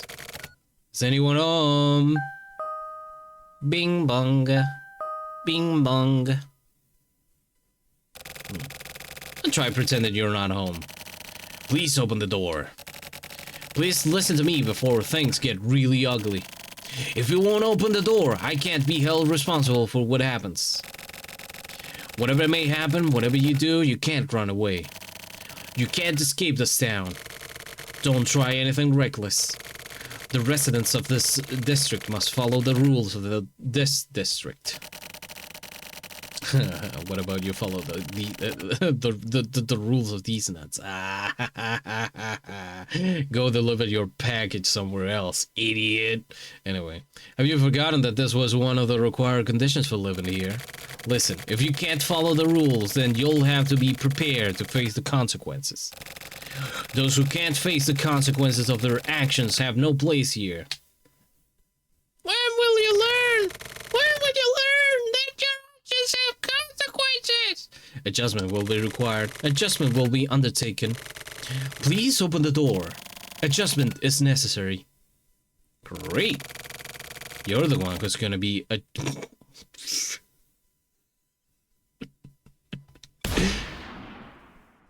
Ah, oh, she's so cool. Look at her. Oh, she's so cool. So it's these assholes after all. I guess we're gonna have to shake the nest a bit. Thank you, Kudo. I'm all done here. How are things on your end? Respond. This is Kuroyanagi. Hey! Kuro-san, it's me. Jabroni? The hell are you doing there? Sorry for worrying you. I'm not exactly fucking worried, but what the hell are you doing there? I'm really sorry. I wanted to at least call you, but the timing just wasn't right. Or rather, I was frustrated with myself for not being able to get into the proper condition to call, you know? As an adult, I really wanted to handle this properly, but I guess this all just sounds like excuses. Aw, don't worry about it, Shiro. It's alright, nobody likes to call other people. Nobody likes to phone people. It's fine. It's the 21st century. It's 2025. You get it. Motherfucker. Fuck your excuses. Just tell me what the fuck you're doing there. I processed Urahara. What? Why? He was Kamui. He was Kamui? How the fuck would you know that? I've gained the ability of observation. Yeah. Yeah! It's like a special power or something. Oh, so it does work like Garcian's like Garcian summoning any of the 7 killers. Of the killers 7. Observation? The hell are you talking about? What in the fuck have you been doing this whole time? Huh? Answer me! I met with Kuromisawa. That's all. You're still young, jabroni. Getting so influenced by others shows how young you are. Kuromisawa solid your ass right up. That's not true. Please don't berate me so much. Don't talk to me like that. I'm very sensitive. I actually beat Kuromisawa. He lost to me. I don't give a shit about wins and losses. But this sort of thing is important to a man.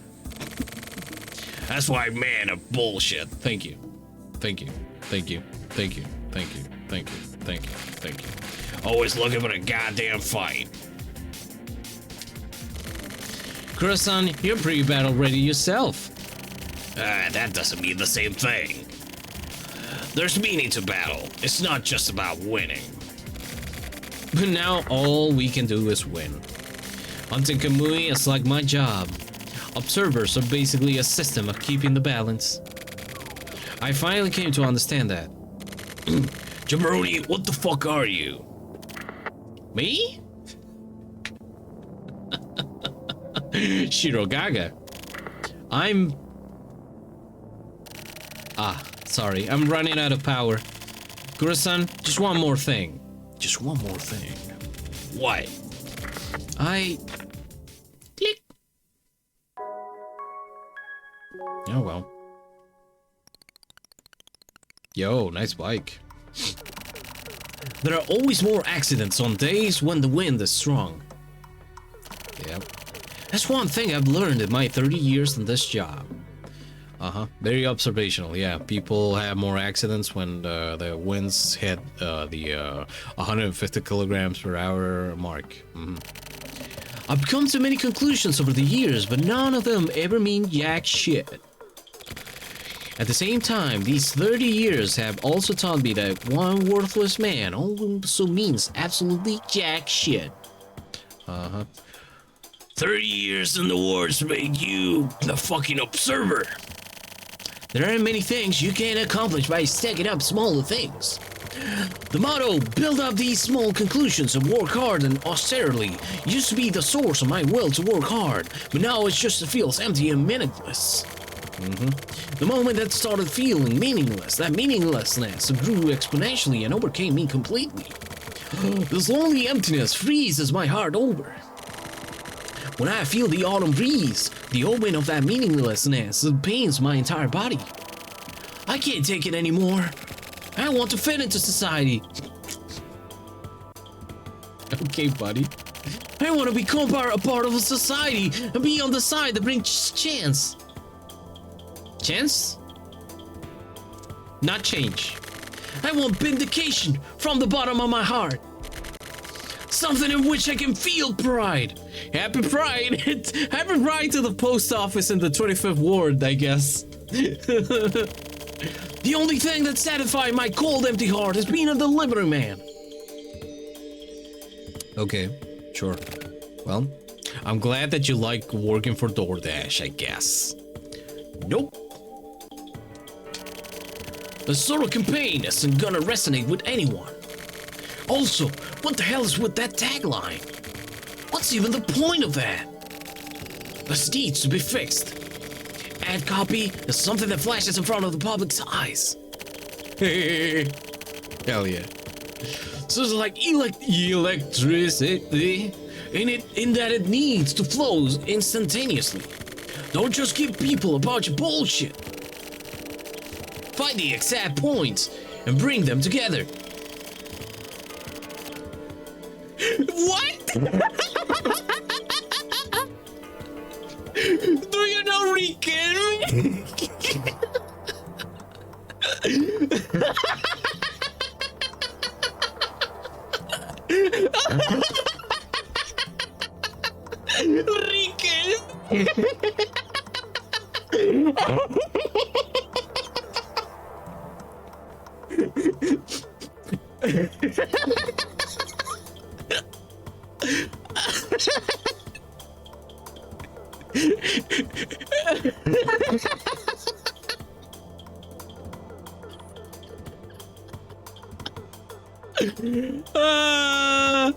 Argentina, Argentina, Argentina,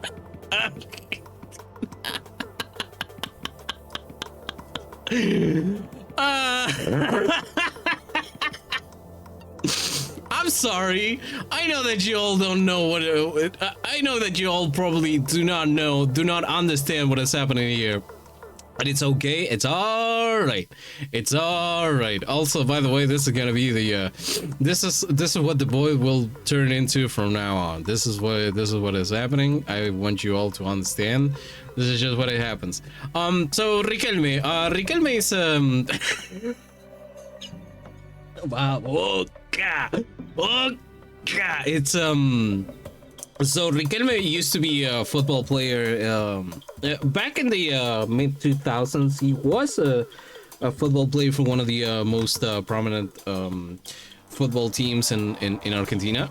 And now he's kind of like a figure. He's like he's moved on to other endeavors, and seeing his name here feels so fucking alien. Like, what are you gonna say? What are you gonna say? What are you gonna say about this guy? Because he's kind of become like a like somebody here. Okay. Do you know Riquelme, the football player? Bringing the points together requires precision, like Riquelme. That guy's a beast.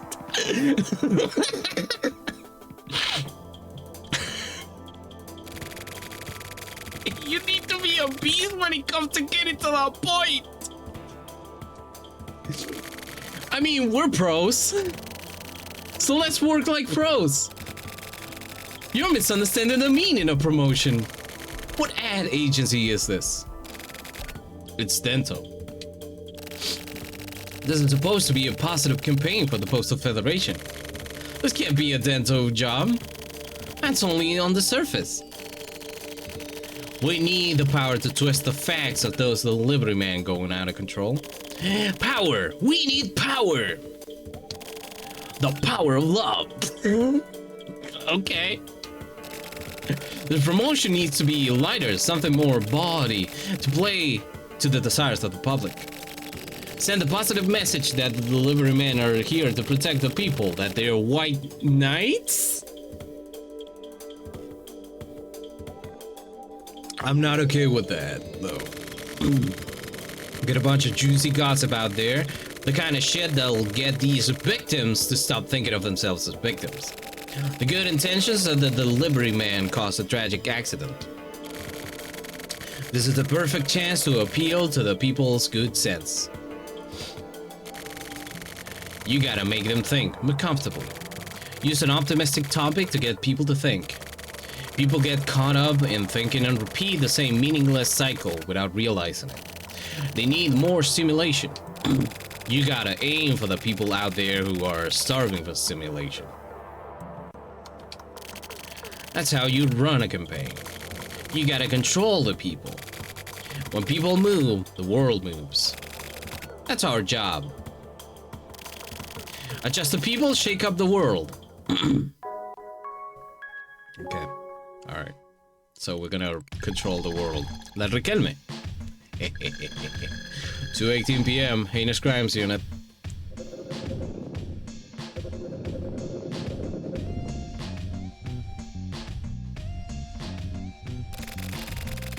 Did you meet with Jabroni? Nope.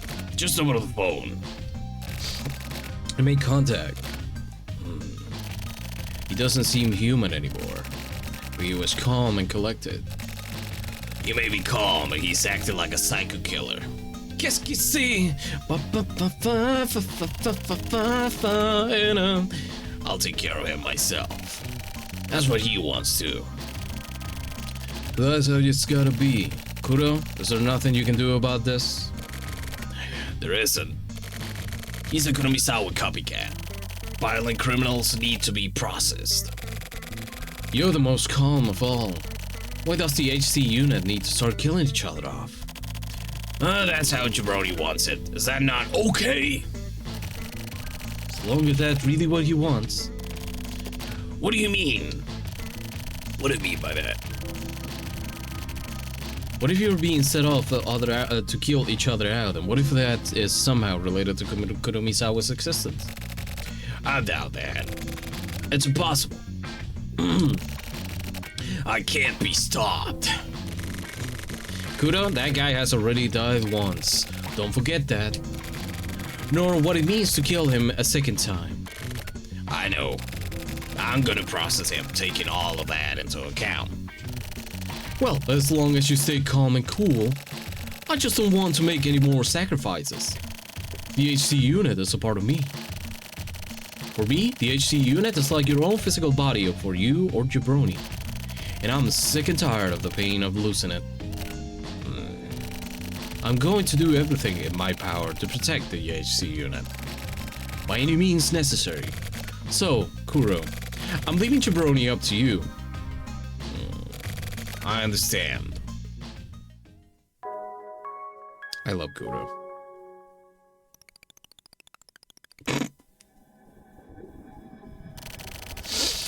Kamui is a thing of the past, and this is where he gets cut off. Actually, he may already be cut off.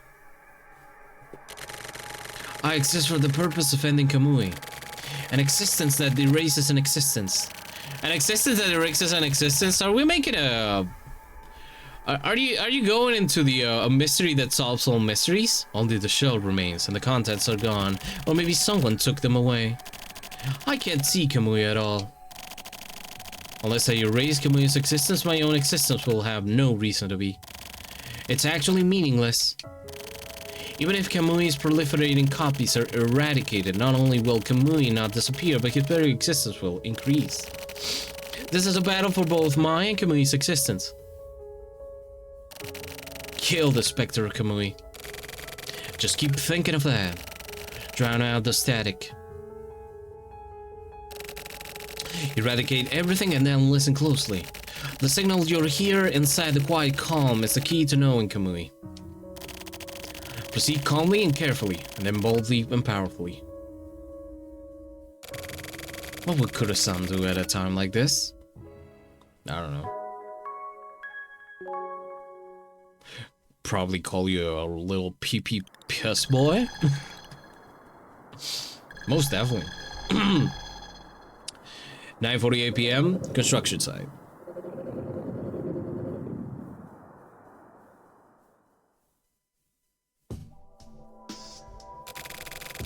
Tell me what the mayor really is. Hello there. I don't know what that means. It means exactly what it sounds like. Unfortunately, we have just had two characters that I use the same voice for. So I guess we're gonna mix and match. It means exactly what it sounds like. What the hell is Mayor Mikoshiba? I think he's a good mayor. The 25th ward is bad. The mayor has made some big achievements. I'm not very patient. I'm not a very patient man. But instead, he is a patient boy. He waits and waits and waits and waits. Michiru, how much longer are you gonna continue to fuck with me? I'm just being honest. I have no ulterior motives. So if you degrade him into a little punk, Sakaguchi must be spinning at his goddamn grave. Is cleaning to the field going to cost anything to move? The detective needs to move. If we don't move, nothing moves. That's not true. That way of thinking is incorrect. The stupidity and the beauty that we call this case has made me transparent.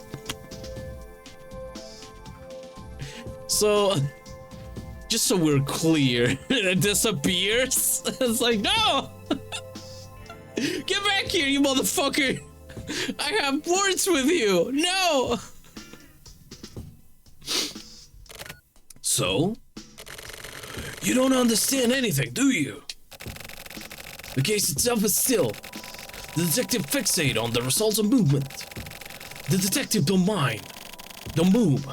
The detectives don't move. We inhabit the case. Actually, no, it's not that simple. We're not entrenched in the case. That's the case.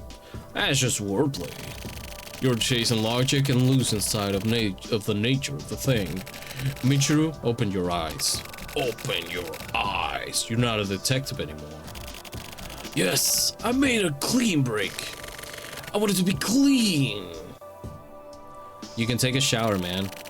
I can't go back to the 24 wards anymore. They don't have hot showers there. Because of that case?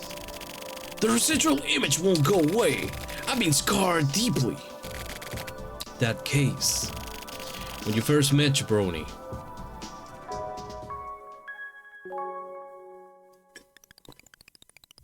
Take a shower, dude. Come on. It's easy. There's a kind of afterglow here, too. Well, you've been glowing for a while, Shiro. Shiro Yabu pregnant of many such cases? Kamui had a particular cycle.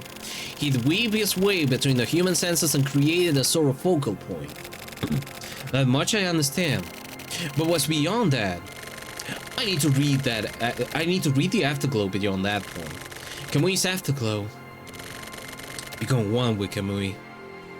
Oh no, not again.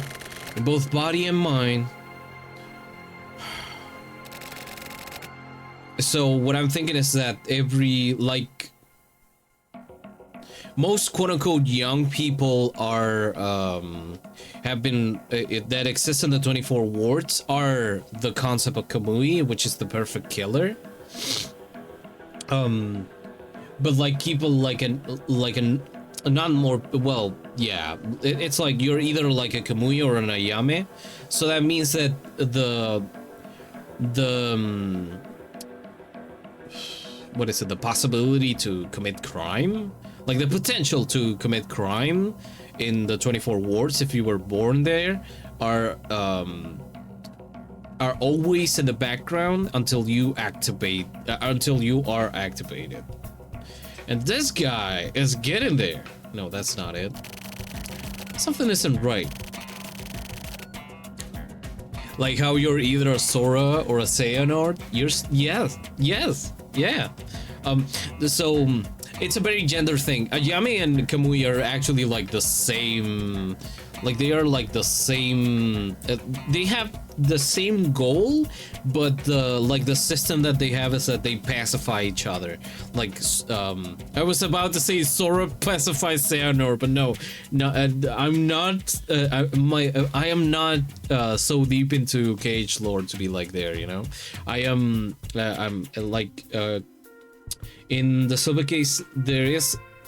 When you're looking for Kamui, you find a woman called Ayame, and Kamui is completely pacified in a closet, just completely gagged up, in doing nothing because he was in contact with this Ayame, who was way stronger. That's right, the Silver Case said it. Women be strong. But yeah, it's like a whole gender thing. They're basically like the same thing. They're just sleeper agents for the government of the wards. It's a whole thing, and like this guy is like trying to awaken that possibility of crime in himself. Your potential to do crime is inactive until you're gay. Exactly, you get it. Where is it? I know that I have it somewhere. No, this is the steel-toed boot.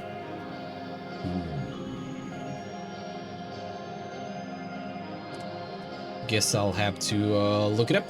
Hold on. There's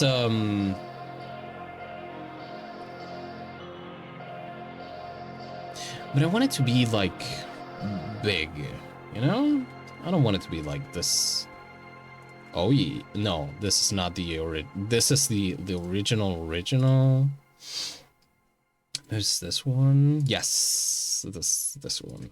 As a reminder to all y'all, in this even though here in Argentina we do not celebrate we do not celebrate Pride in June, we do it in November.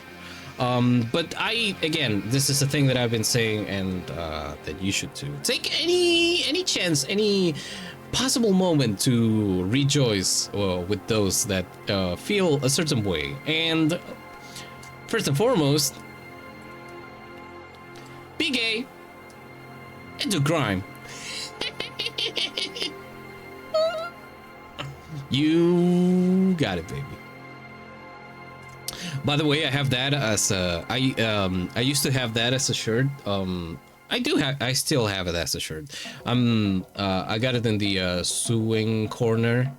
I'm gonna cut it up and like put it on the back of one of the hoodies. Cause since it's a white shirt, for some it was a really cheap shirt, I'm not gonna lie, and it was destined to be made into a patch. And Skål, PK! Du crime! Big guy! Du crime! So true, Jesty. Yeah. Big guy! It isn't about this. I can't let these theories string me along. Overcome the theories and break through. I'm still not getting over the fact that they just fucking name dropped Riquelme like 10-15 minutes ago. I'm not getting over that.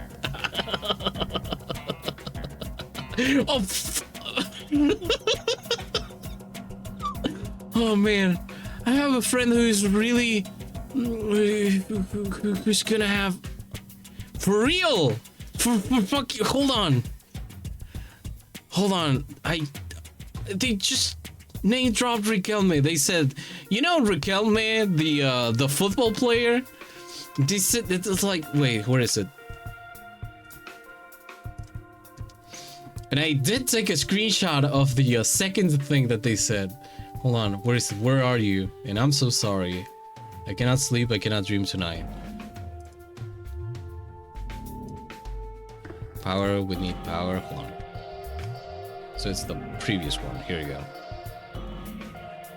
The only Roman Empire worth thinking about.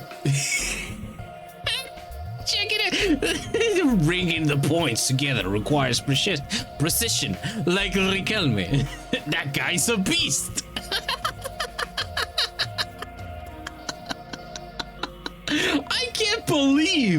I cannot believe. Okay, so this is not the first time that they mentioned football in football in Kill the Past. This is I don't know if it's like the second time, but they did mention it in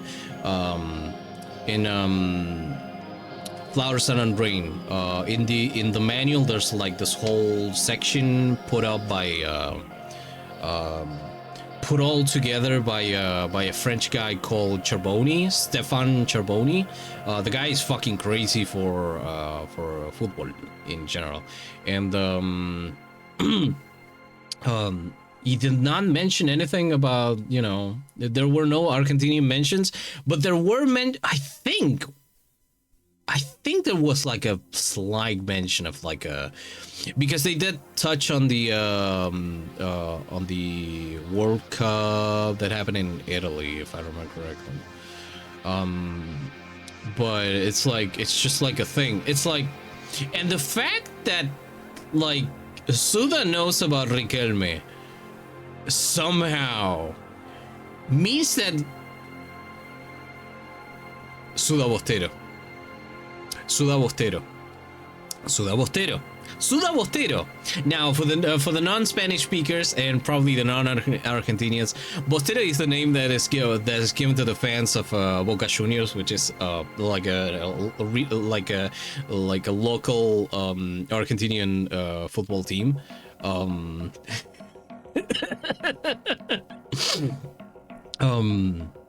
It's either Ceneices or Bosteros.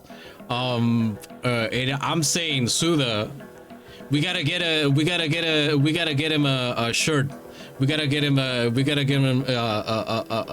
Boca Juniors shirt to this man. We gotta do it, unless he already has one. In which case, I'm like, you know, I said it here. Listen, Hideo Kojima, Boca, Suda 51, Boca. I'm just stating the facts. Suda de Boquita will be real in 2025, baby. Just that does seem like a yeah, it's true. Big Eye do Crime is the Ace Attorney character that's guilty and also gay. Yes. I will be waiting for this character to appear in our in Ace Attorney Fridays. He's that they gotta appear. BK has to appear soon before June ends. So we have like what, 4 opportunities. Suda de Boquita. That's it. This feeling. Make your consciousness transparent. Feel the movement of people's thoughts past the point of transparency. Oh no. They made a transparent PNG of Shiroyabu over here, but they didn't. But it's one of those transparent, those fake transparency PNGs, so it's all just checkered. Is this it? Hey, the Takamiya Saki wa mou bosteru. Wa mou. There's something here. Yeah, fake transparency. Oh yeah, Kurisa. I've come to understand this now. You don't become one with a person. You become a point with a person. Kamui lives inside a point. We live inside a dream. Because he's a point, his existence is invisible to humans. Wow. I'm pretty epic. I totally get it now. The pulses converge on the point. They become concentrated on the point. This is the point of observation. It lies buried in people. It mixes with people. I just had a thought. It's interesting that they bring up like Riquelme around this time. This is like, I don't know. So, the 25th War came out like an episodical thing through, I think, mobile? Can't remember. But, so originally it was not like a proper PC release. So it came out from 2005 till 2011, right? During that time, and the fact that they did mention this guy, there was an advertisement during those times with Riquelme on it for the for chips, and I guess wait, hold on.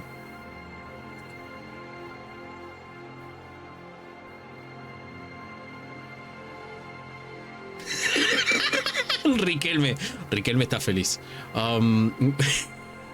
You have to think that where is it? This part is probably gonna get silence. It's fine. It's okay. I can live with it. I cannot stop thinking about this. This guy is the one they mentioned, by the way.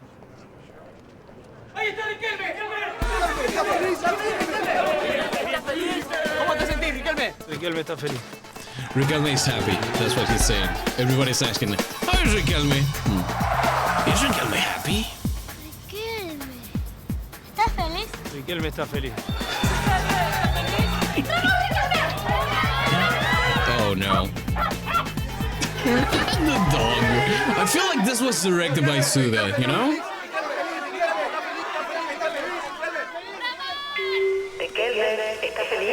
Riquelme Está feliz. Esta es la promo feliz de Pepsi y Lay's. ¿Me entendés o no me entendés? Encontré la tapita y el tazo ganador. Hay millones. It's okay. We don't need the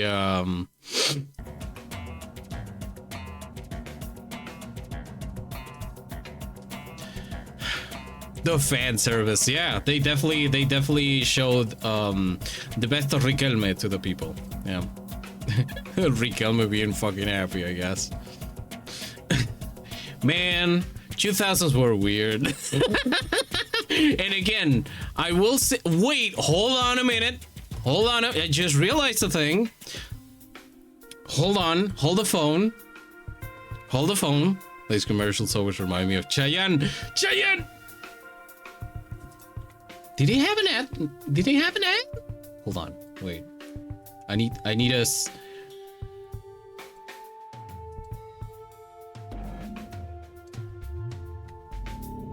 Hold on. So, okay, you see this guy? You see this guy? You see him like that? Okay, okay. So,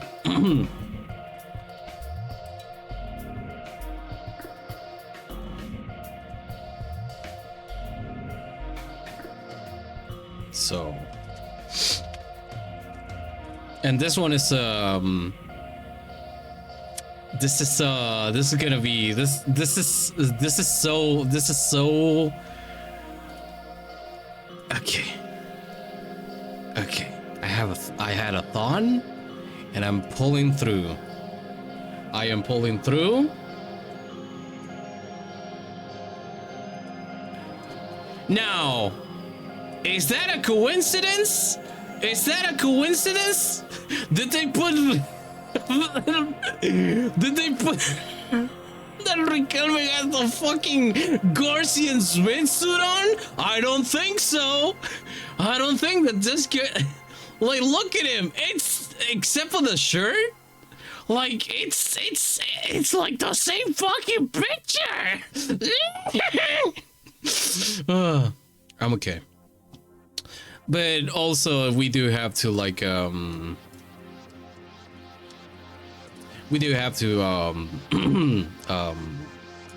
to think that it also could have been, you know, it could have been like it's like, yeah, sure, it could have been that. And at the same time, we do have to make the the obvious observation, you know, the 2000s had a thing for white suits. They definitely had a thing for white suits. For sure. Anyway, thanks for coming to my TED Talk, I guess. All right, let me put this back in place. Jesus.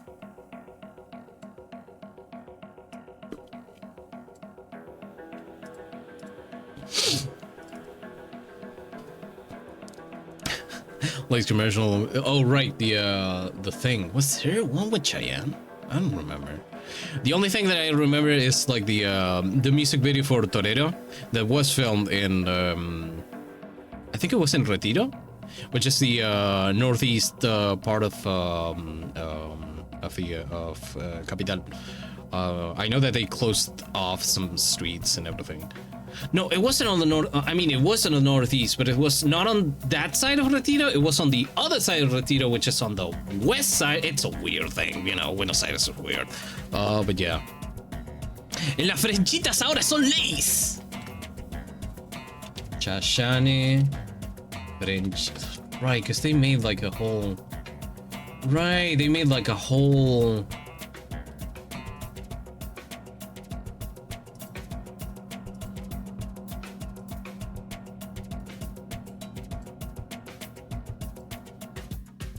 I'm looking at this, man. It feels like one of those novelas that Telefe used to make. So strange. If I had a penny for every time this ever happened, I have a few. That's why they call it a coincidence. Amazing, beautiful. Thank you. Chayanne aparece en las frenchitas. Chayanne personally killed the national brand for fries. It's true. It's true. It's true. Wait. So hold on. So Chashane, Torero.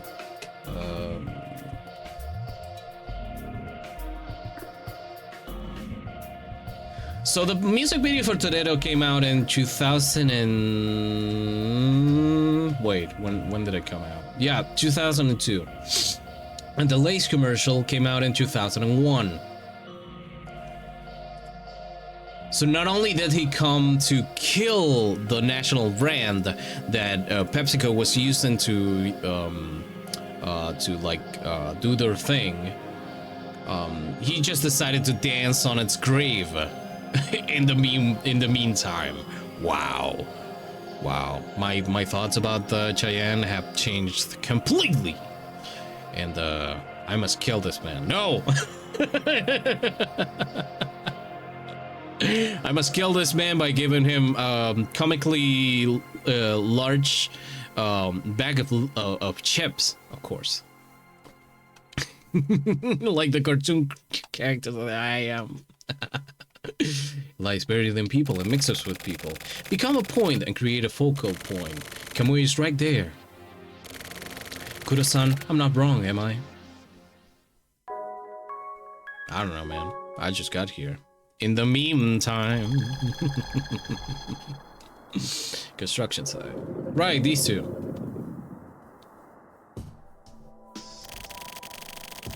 Shuriyabu was new and refreshing. That's how I felt. Like tomorrow or the future, that sort of image. It's something I didn't feel in Kodai. But in Korodai. I have confirmed that the 25th Wards does in fact link with the Zelda CDI games. But there's something familiar. He had some dangerous qualities. Plenty of them. He really broke out of his shell. I felt that too. That omen. Omen? That's not it, Michiru. Look, you don't have to hide it anymore. I can see it, you know. The entire picture. I see. So you know then, that's not good. Not good at all. You want me to tell you what I see in this picture? That's dangerous. Dangerous. Leave it at that. Please understand your own position. You know full well that I'm not the same Michiru Kosaka I used to be. We'll just end up killing each other. Well, there's no turning back for me either. Being dragged along and toyed with by Kamui and Kuromisawa and then seeing Jabroni get all fucked up, I can't just sit here and keep quiet about it. Shuriyabu made his own choice. He chose the path of war. It's you.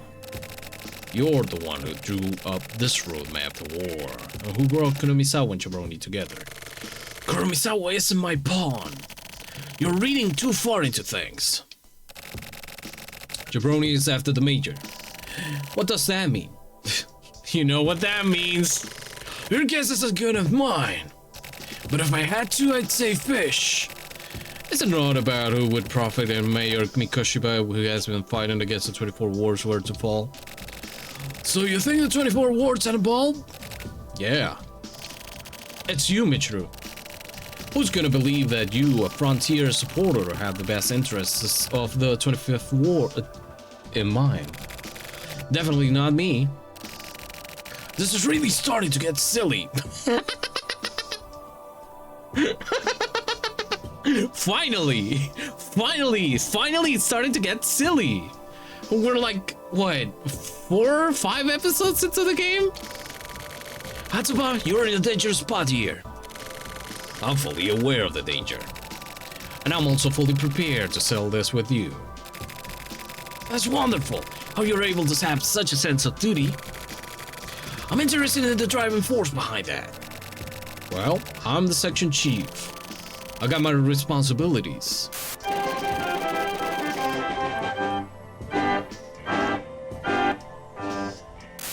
Hi, ready? He's saying what we're all thinking.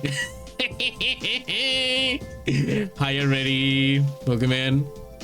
I got responsibility myself. Responsibilities to the syndicate. That isn't responsibility. It's nothing but an irresponsible conspiracy. Conspiracies come with the big responsibilities, you know? What the heck? That's your that's your greeting video. And now I'm gonna have to make one for Paltita. Right. Hold on. Pa pa pa da da pa da da pa da da da pa pa pa pa pa pa pa da da pa da da pa da da da pa pa. I thought about it like a week ago. About a week ago. But I only set it up this Monday, I think. I don't remember. But yeah. Conspiracies come with big responsibilities, you know? That's amazing. Thank you.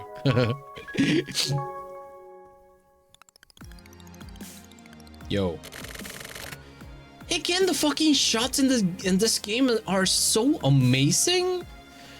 It's like, oh, they make me go full womp and I go. I met with Kamui. Kamui is here. Kamui was here. Kamui took advantage of the sensation to commit crimes. It all makes sense. The role of the observers is to communicate with Kamui, take hold of the point and wait for Kamui, then receive messages from Kamui. Kuromisawa was a surrogate. He only existed to receive messages from Kamui. He was an operative. Kamui, as the main character of all of this, is of an invisible existence. He is still not the point. Even now, at this moment, Kamui is here next to me. Kuromisawa wasn't a copy of Kamui. He inherited Kamui's very will. Why? Fundamentally, what exactly is it that Kamui has? What is Kamui's will? Well, you know, as much as me, I need to meet with him. That will speed things up. How can I make contact? What is it that Kuromisawa could do that I can't? Something that Kuromisawa had that I don't. I have to find the differences. It's like a simple spot the difference game. That's where the hint, no, the answer lies. The key to Kamui. What would Kudo-san do at a time like this? You keep asking this. I'm like, just charge up your thing, dude. Construction site.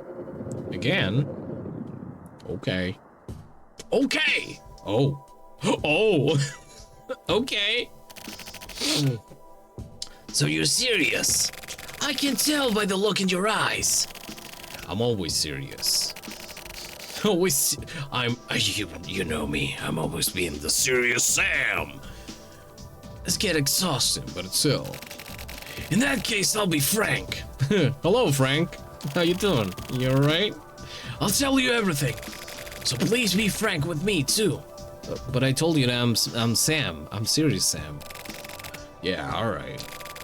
No hard feelings then, no matter who dies. Okay. To put it extremely simply, those high-rise apartments were basically a farm. We planned to take the human cultivation system from the 24 wards and use it to quickly spread the denominator throughout the 25th ward. That high-rise was a broiler. Humans are managed in bulk, and the delivery men exterminate anyone found to be unsuitable. If the balance goes off, adjustments are made. Human samples, trade fair, all sorts of comparisons can be made. Okay, I get it now. So the 25th ward, which is the series of buildings that we've been in, and the people that are there, this is just the same. They're just carrying out like a continuation of a shelter kids policy, which is interesting. This is just how it was meant to be. But this is all just the sort of shallow thinking that comes from thick-headed bureaucrats. Kuromisawa was like an administrator to the divers. The frontier is really class conscious. Uh-huh. Sure. And? That's what I have to say. That's all, huh? That's all, huh? Come on, Michiru. You know that's not all there is to it. No, I told you everything. The fact that I'm on the side of the 24 wards, and the fact that I manipulated Shiryabu. It was all just as you had inferred. You're leaving out the most important part. I don't care about your bullshit project or whatever it is. What exactly is it that you want to know, Hataba? Anything deeper than this is... This right here. What's inside your heart? Oh no. Oh no, he's about to become a heartless! What's more important is, who do you like? Like? Yeah, I said to be frank, didn't I? What the fuck did you think I meant? Who do you like? Just fucking say it. This isn't the time to get all embarrassed. Yeah, but... Inside my heart? Well, there's a Roxas for starters. Rockfish. Boxfish. A man shouldn't have to hide anything before he dies, right? It'll make you feel better. I mean, rather than me, what about you? Me? Kongaga. I love Kongaga. I'll tell you if you do. Subordinates are supposed to go first for this kind of thing. Come on, hurry up and fucking tell me. You're a big tough guy. Don't act like a little bitch. Okay. Well, I mean, I kind of... Who the fuck is it? Sakura. Ah, Natsume's daughter, huh? Natsume. Oh, Natsume, yeah. Oh, that guy's dead? Well, what do you know about that? That's some interesting shit. You mind if I send out a mail? Huh? What are you talking about? I'm asking if you mind if I send a mail to every cell phone in the police department and spread that info around. Why would you do something so immature? Come on, it's a joke. Sorry, I was just fucking with you. So, well, what? Hope. You got any hope left? To be honest, I don't think so. So if I die here right now, I'll have no regrets. If you die right here, I'll have to stop doing the thing that it's like kind of like dying, boys. So I'm okay with that, you know? I see. That sucks. Well, that's a shame. But at least it's gracious and manly. It's your turn. And must have my courage who told you.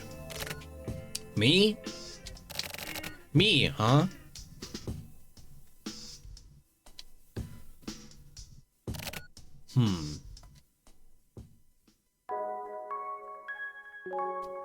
So you're just gonna hold each other at gunpoint until someone goes, well, I actually like you, plays with hair. Some shit. Kamui is somewhere in here. Kuramisawa is here too. Right, Kura-san? Wow. Oh, we're still at it. Okay, alright.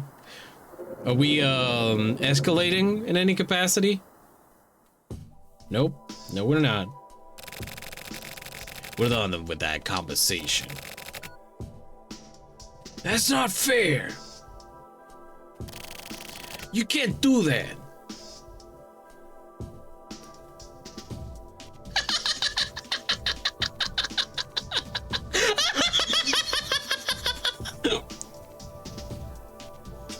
Hold on, everybody. Hold on. This is a Paltita B, are you there? Can I show something to the class? Oh, that's beautiful. Oh, that's beautiful.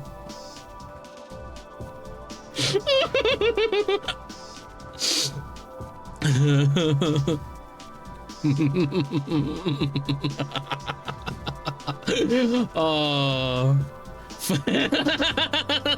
Finally, it's just that I'm a little bit locked in.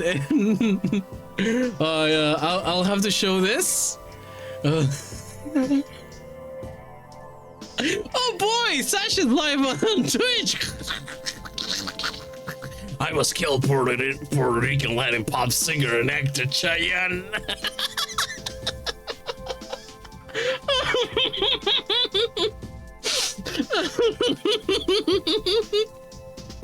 Thank you.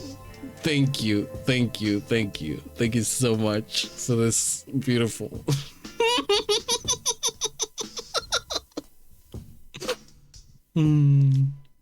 Jesus Christ. This is so real. This is so true.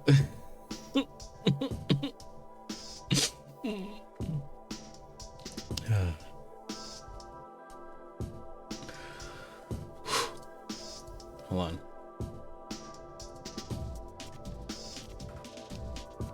Mom says it's my turn on the Xbox. Yeah, these two are like really like going at it like that. This truly is like a when the siblings fight over the over who gets to play. That's not fair. You can't do that. Well, fuck you. Mama said it's my time playing. What's an Xbox game? Playing Halo 2. Nope, I can't tell you. That's against the rules. You said yourself that a man needs to speak frankly, right? But I can't. What about all the secrets I may keep? This is the one I definitely can't lay down. I won't forgive you. Yeah, I bet. I'd be pissed too. Personally, I like that part of you, but as a person, I just can't buy. So you're going to have to be adjusted. Idiot.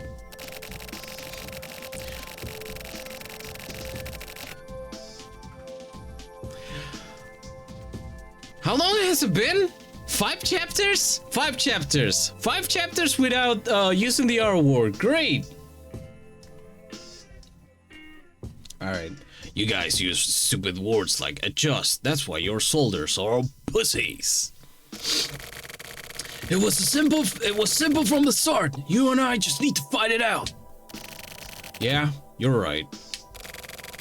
Why do adults always have to turn things into such a hassle? From in or out, it's a real war. Next is the battle. Yeah, men like fighting after all.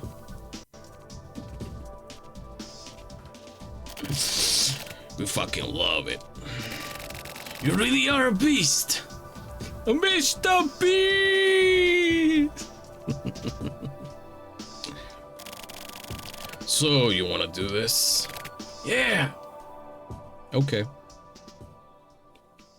But aren't you gonna tell me that you actually like me? Okay. That's a lot of shots for a semi-automatic of that caliber. No? I mean, I'm no gun expert. I'm not a United Station. Right? This is a feeling. I can read the points. Okay. The masculine urge to shoot your oomphy. Oh, I cannot. At least they finally shoot it. Yeah, they finally had a shooting. Finally, someone let them out of the cage. I guess happy pride to those two. You know, this feeling, this momentum. Although that's memento. When Betty says memento, it's memento, not momentum. The one that does say momentum is Bob when he says, "I have the fury of my own momentum." This point has such an ominous vibe. Over there. Anything else you want to say? This point has such an ominous vibe. Okay. Really sinister. The shootism. They really went all shootistic over each other. They're really hyper fixated on those bullets. One could say there was, in fact, hyper bullet time.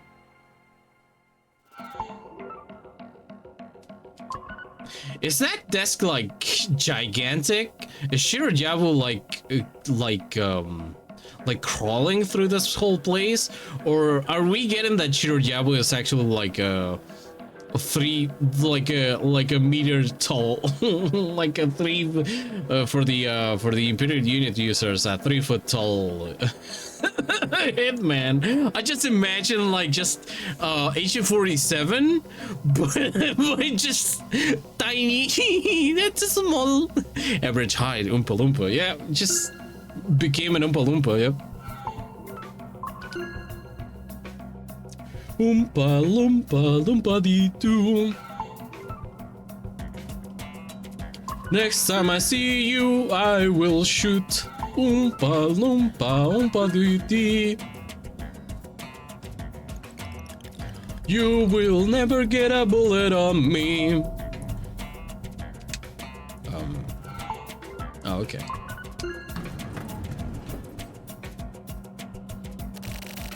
Have I been here before? Maybe it's just deja vu.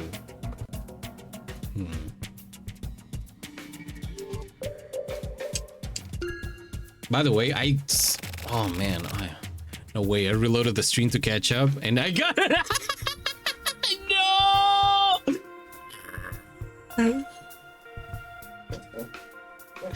Unacceptable! No! No! I am so sorry. I am so sorry that is the case. The sober case. Man, no, this isn't deja vu. I've been here before. Long ago.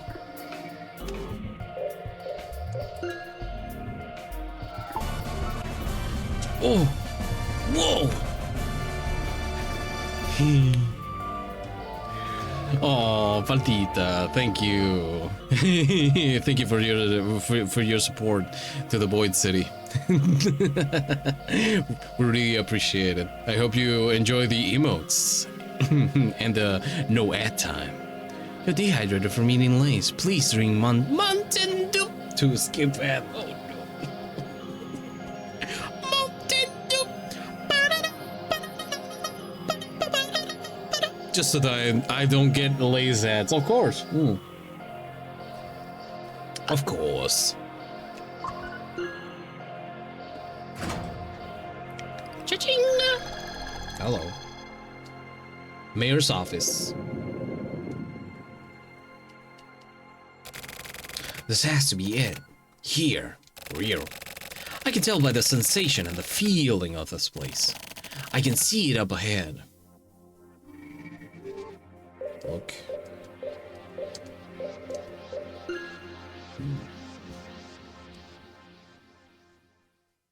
Oh. Oh. Yo, no, they killed the asexual man. No, how could they? They killed the asexual man, everybody. 07 for you, asexual man. You gave it your all. Is the mayor asleep? The mayor of Facetown. That's right. Is he dead? No. He's okay. He's asleep. Look, he's just sleeping. Which is it? This rhetoric? Kuromisawa. Oh no. I can't believe they killed Ace Man on Pride Month. Oh, hello. Oh, I love this. That was beautiful. So you cut up to me. I got it, but I still don't really get it. Why are you still alive? It's simple. It's because I accepted that I was killed by you. And so that's how you understood the situation. I didn't see anything. Was it shown to me? No. I think you killed me. So that's correct. I'm even more confused now. You killed me. I was killed. None of that really means anything. It's all about how I accept it. So, what? It's all based on your own standards or something? Yes, that's right. I just need to want to die. And who exactly gave you these privileges? Well, Kamui, I will assume. Kamui is really unbelievable. He really is. He has no blind spots. It's not that hard. You got died, man. You're the one with no blind spots. Kamui himself is a blind spot. It's Kamui who controls blind spots. A new theory? It's an established theory.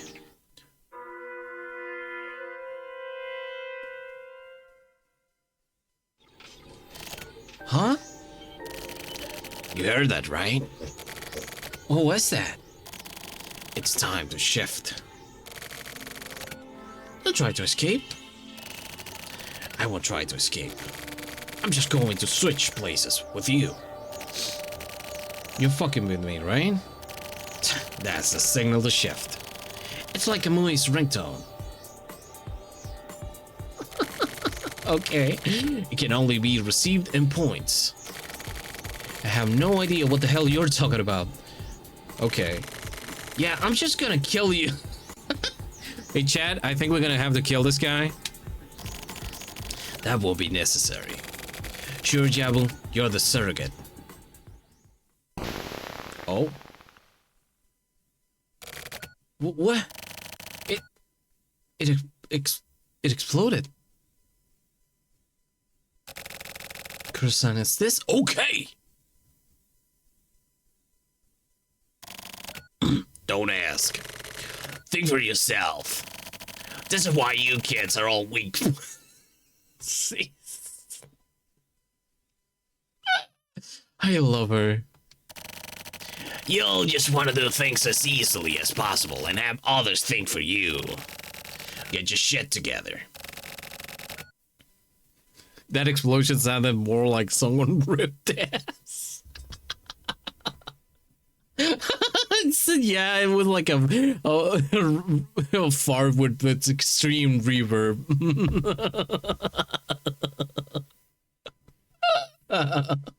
Also, I like that Kuro has like a horse. Kuro, no, Shiro, the horse is here. Kuro-san, I'm tired. I'm fucking spoiled too. I'm tired. Please kill me. You're different from Kurumisawa, so I can't. Jabroni, what is your job? Think back to the very beginning. What did you pledge your allegiance to? Horns.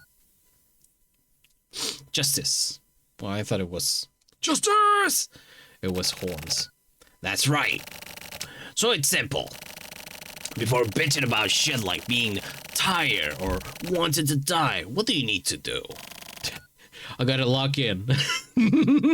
Kuro just said, lock the fuck, can you? Hey, bitch boy, lock the fuck in. 1 minute reverb version, yeah!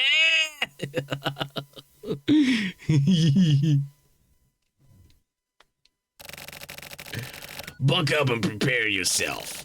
That's what we do. Listen, jabroni. What are you?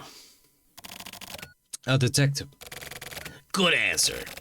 We're going back and out into the field. Okay.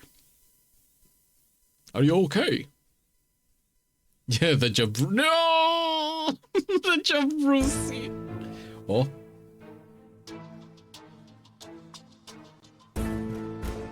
Huh? What?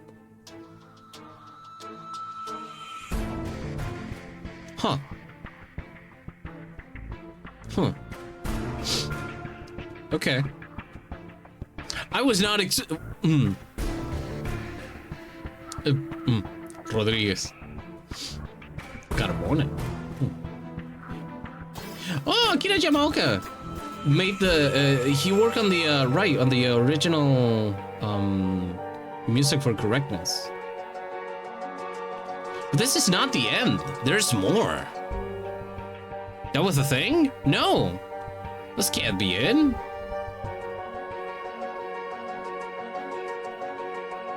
Unless this is more like an intro thing? This feels more like an intro than like a... No. Huh. It was all the prologue? I don't know. Maybe this was like an one of the... Like an end to an arc? Are you winning? I don't know. Are you winning, Sasha? And I'm just there on the floor like, I don't know.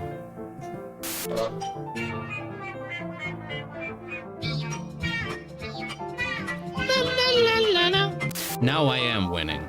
Hi, Java. I mean, it's alright if that's it, but that was confusing.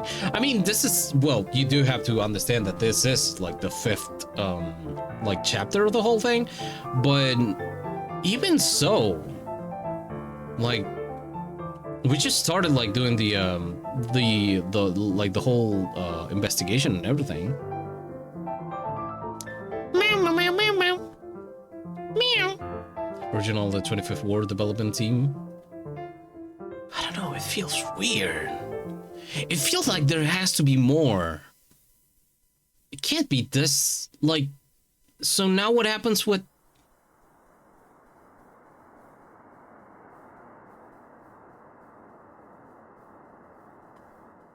Okay. Oh! Haotaka's dead. The other guy's dead. Stop war. Oh, well, that's not good.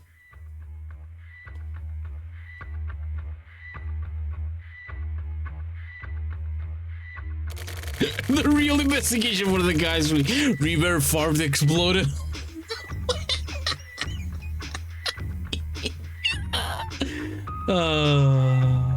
You're so right, Panta. Oh, thank you. Thank you, B. Sorry, I ate the rest of the game. No, Jeffo, you're gonna have tummy aches later. No, spit it out. Come on, spit it out. There's a locked room deep down in the back of my memory. I don't know what memories lie there. Also, this wouldn't be the first time that Suda has done a fakey ending. So it would make total sense that it just like, you know. And also, like, it could be like what I was trying to say earlier, since this was released like part by part, this could be like the end of an arc, which is kind of like, you know, but it totally like got me just like it came like right out of nowhere. But yeah, this used to be a mobile phone game, right? Was it like multiple parts? That's what I'm thinking. Then maybe it could be like an end to a part. Yeah. Imagine turning off the game when the credits started. You cannot do that with Suda 51 games. They all have, not only do they have post-credit scenes, they have post-credit scenes. It's like it's just like you'll be there and then wha-bam, here you go, wha-bam, another scene. You get another big lore exposition coming from the skies. I reckon if you already got to the credits, you know what a GH can't be like. Yeah. What's a GH game, by the way? I don't trust people that don't watch credits. I don't either. I don't. I wonder why though.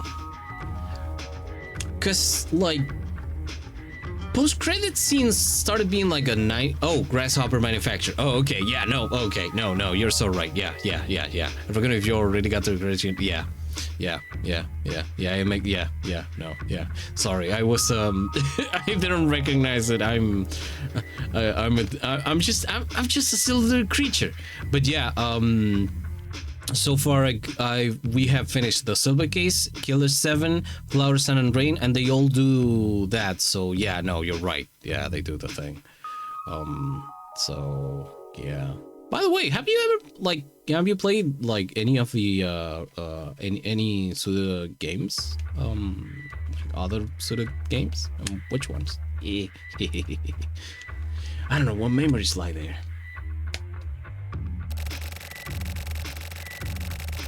Who, me? Oh, okay. Like, before I started like this whole kill the past line, I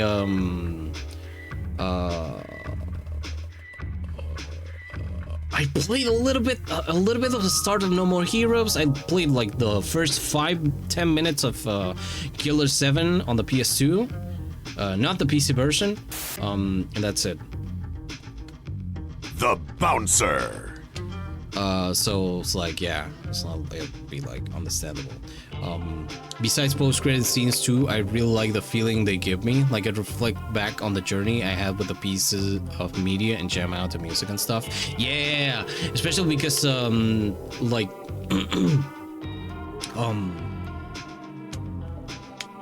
I don't know when they started to be like they actually started putting like effort into the credit scenes instead of being like, oh yeah, and there's all these people that work on the thing. They show you the thing and it's like just silent.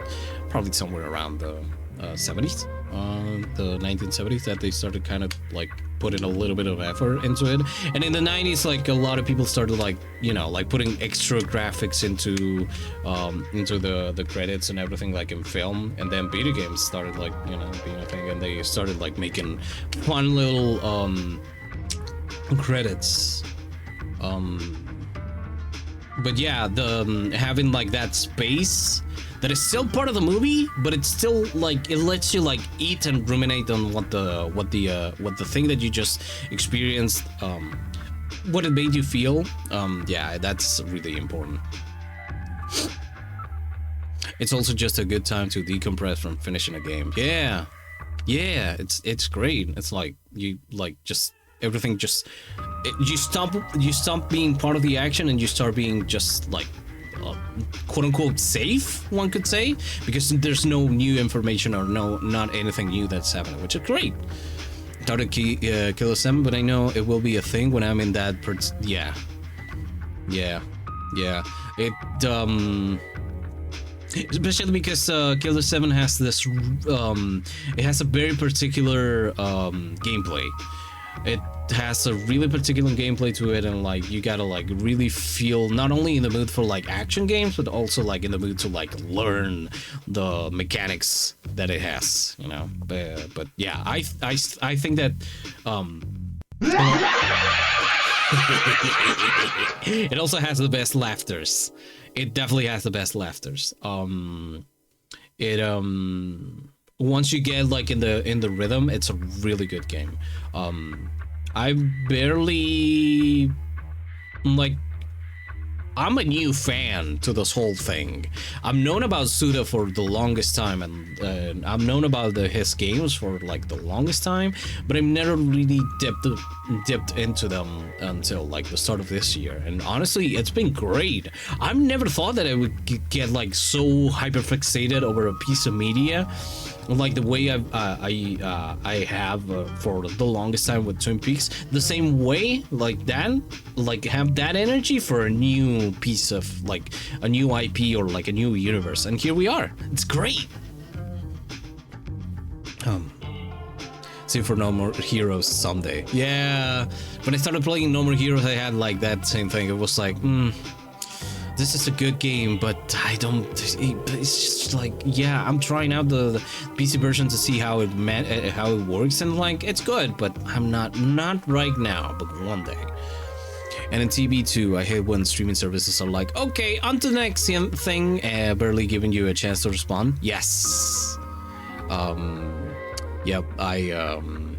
whenever I'm at a friend's house, and all of a sudden we get hit with the skip into the next episode in 5, 4. We're like, oh, stop this, please. So annoying when TV shows auto skip the ending theme. Even it's like, I don't know. I like watching the intro many times. I like watching the ending as many times as it's needed, you know? So it's part of it. Otherwise, you would make an entire fucking film out of it and not like just separate little things, you know? Yes, ready. Here we do have an appreciation of the Twin Peaks. I have been spreading the word of the good tale.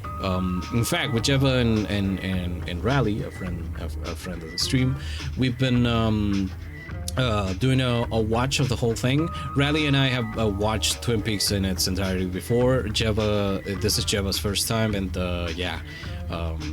I'm not gonna put words in her mouth, but you know, I've definitely been having a great time.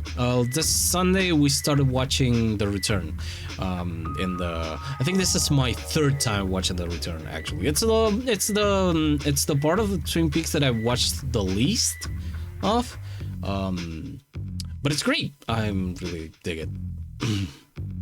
That's the best. Find a new series you adore. Yeah, it's I don't know. I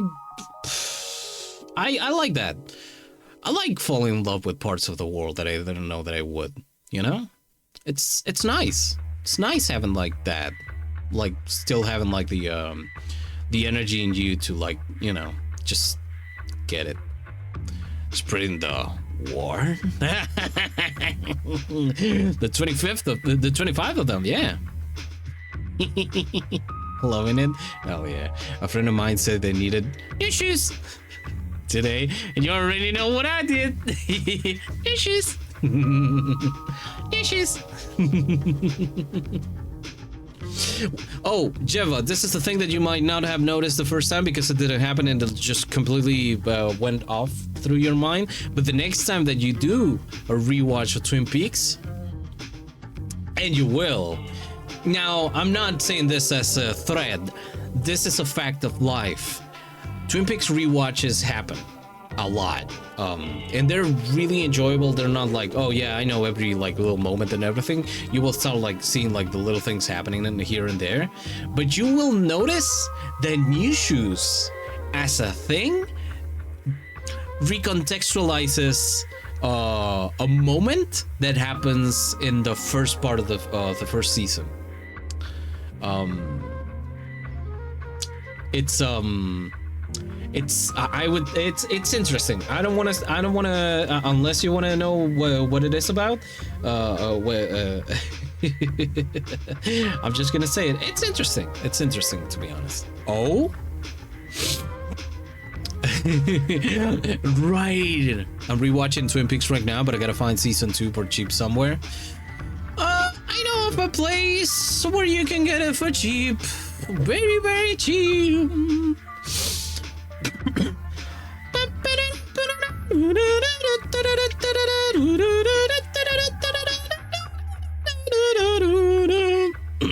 Mark Frost might be alive, but I'm assuring you he's getting no residuals whatsoever.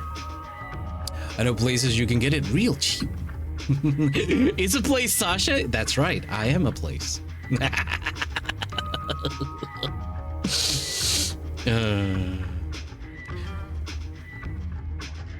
Nunca le supe al Twin Peaks, otra de esas cosas que algún día voy a mirar. I recommend, this is a thing that I recommend doing. Get yourself 2-3 people that are also in the mood to watch Twin Peaks, but not that much, you know? They're like, you know, I would like to watch Twin Peaks, but I don't know. I watch it, but... And you all lock in together. And it's the best experience you can have. The first time that I watched Twin Peaks, I did it with a friend who hadn't watched the entirety of Twin Peaks yet. And it was great. And what I would do at later times is like I would introduce them to the thing, and we will like, okay, all right, let's settle like a day, and you know, we can do it like once a week, and we watch this, and bada bing, bada bang, bada boom, and it's great.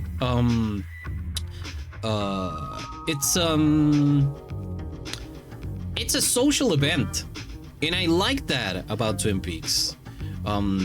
It doesn't necessarily. It's like it's.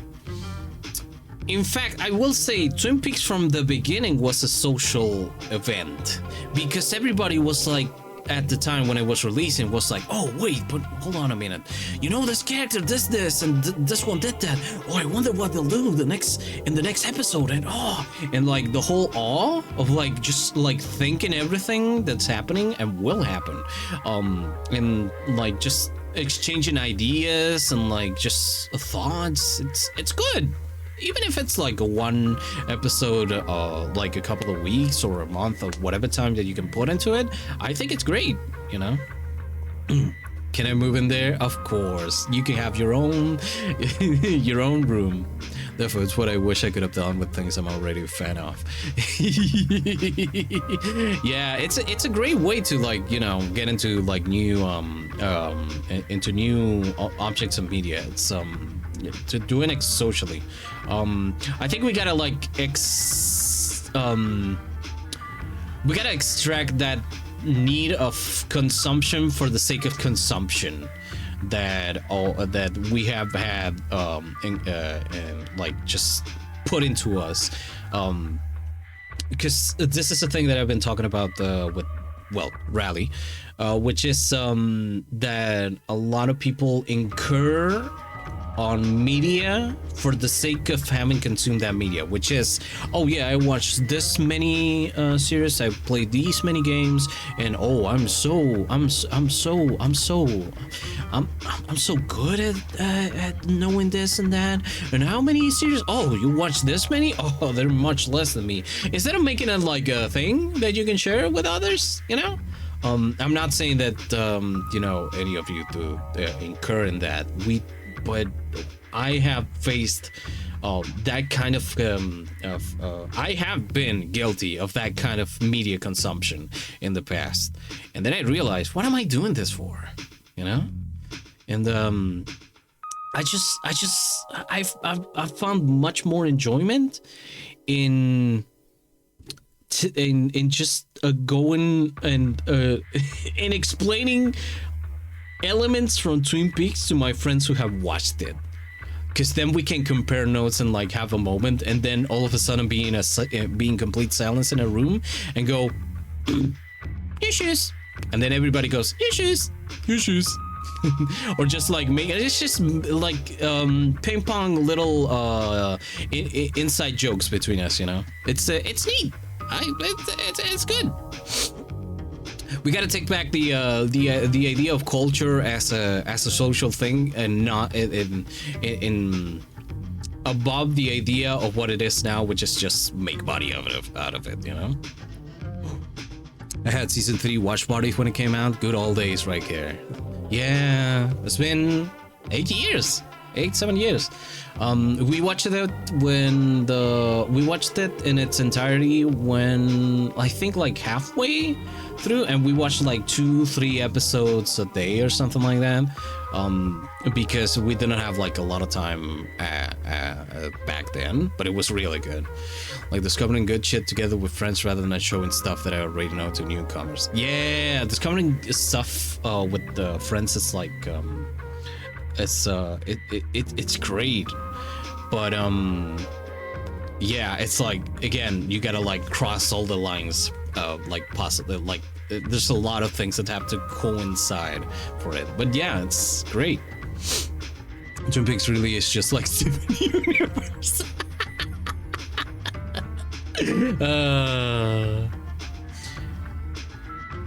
I think there's a character that does the meanwhile pose that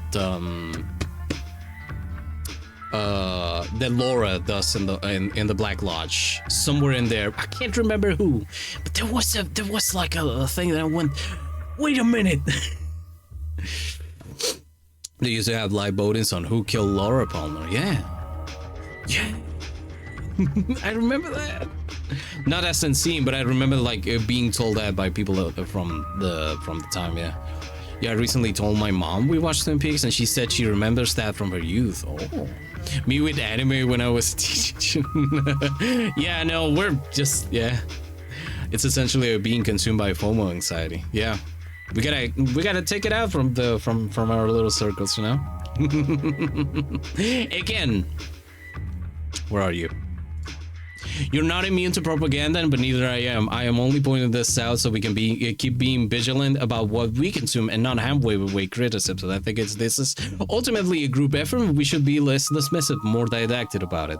This is pointing to like the way that I'm like just kind of like, you know, like yeah. I have been guilty of doing this. My hands are not clean. They have been bloodied by FOMO so many times. Believe you me. I do like my silly autism game list recently, but more in the way of here's a list of all these cool things I enjoy. Hell yeah. Lists are awesome as long as they're not a competition. Yes. But it's just for me, the Gongaga. It doesn't stop me from doing replays or anything. Hell yeah. May and I kinda do this back and forth of introducing each other to media, but it's also so good to discover something new together. Yeah!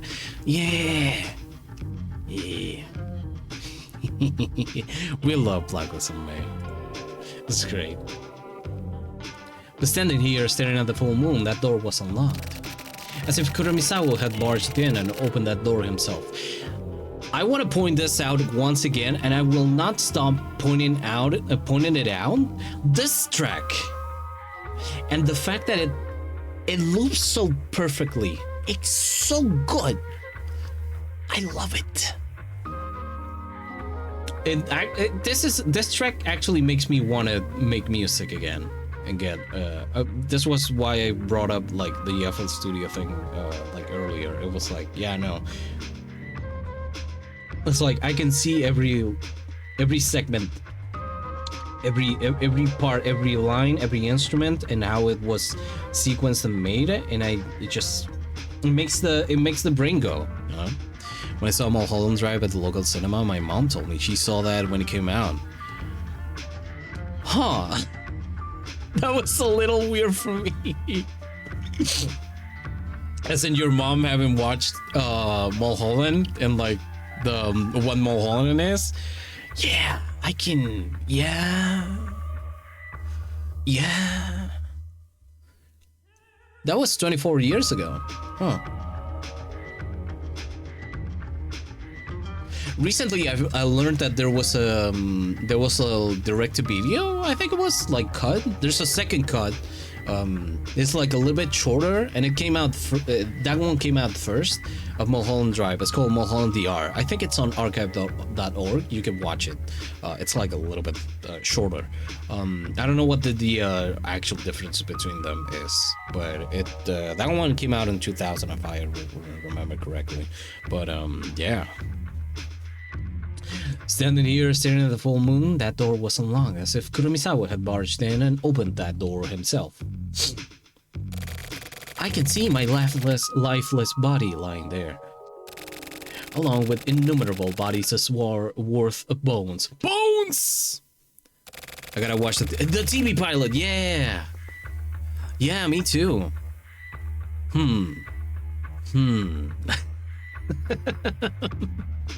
The thought is in the air. I've died several times before. The memories are from before my assignment to the HC unit. I've had the idea of like setting up like a watch party thing in the Discord server. By the way, for anybody that wants I know that we all have like a gajillion Discord servers and everything. But if any new blood wants to step in, you can, in fact. I gotta set up watch parties. I have like I want to watch Kung Pao again, which is not exactly a movie that you want to watch with just about anybody because it definitely has aged like milk. But definitely would love to watch the Lynch movies and their fucking. I haven't watched all of Lynch's movies. For example, I haven't watched Inland Empire in its entirety. I have watched the start, the beginning, and the end. I implore you to reconsider. In fact, I have that cut up and I never used it. Where is it?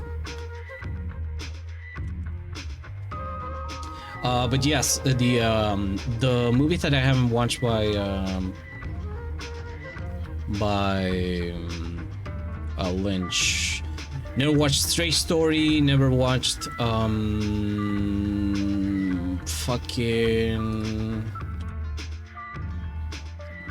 Where's it? Oh, I had it. Well, it's been lost to time. I don't have implore you to reconsider. What? That can't be right. Oh, maybe it's some videos. But I haven't watched the entirety of Inland Empire, but I do wanna, cause like that's like the closest there is to the to the return.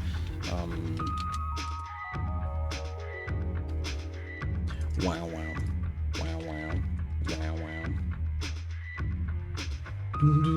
Ah, here it is. Right, I don't have it ready because I have to port it into I have to make it a WebM, I think, because I want it to be like I wanted to eat up as little resources as possible. Compile sucks, but it's also amazing. It's true. Wow.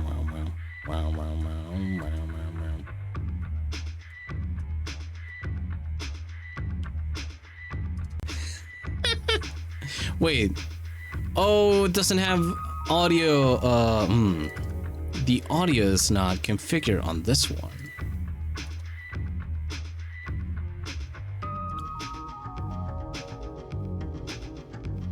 Ah, yes. It's beautiful. I think that Kumpao, even in spite of its shortcomings and it's a thing of its era thing going, it's still, you know. I think there's one joke I'm kind of like the one where they're in the they're like there's a training there's a group of guys just training and they say one of us is wearing a sports bra, and it's like, I don't know, man, why are you like, why are you outing one of the girls? Get out of here. A huevón. Yes. But yeah, other than that, I'd love to like go over those movies because it'd be fun. Story ends. It continues on forever and ever, rare, freer. So now what? Hello, can we? Whiteout is coming too. Oh, okay, so there's still game. Wait, Whiteout was in the first silver case? Angels versus aliens. Aliens. Yes.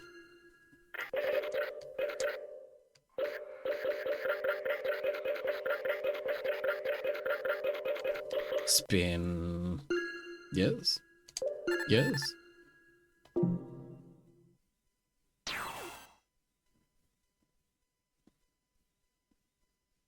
Correctness. Whiteout. All right.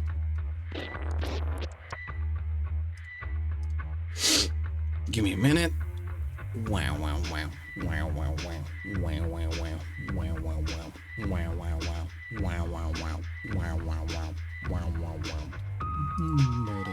This music is fucking perfect.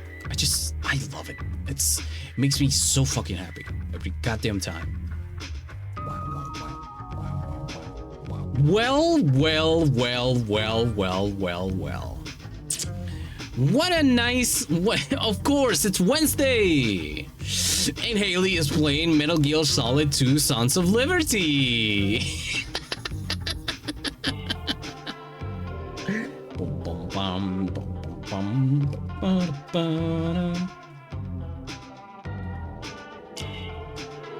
don't know why, but this music, like the guitar with the it kind of reminds me of like a song by Soda Stereo. Might be wrong, but anyway, we're gonna be rating Haley. We're gonna be rating Haley today. Haley today. I was rated today.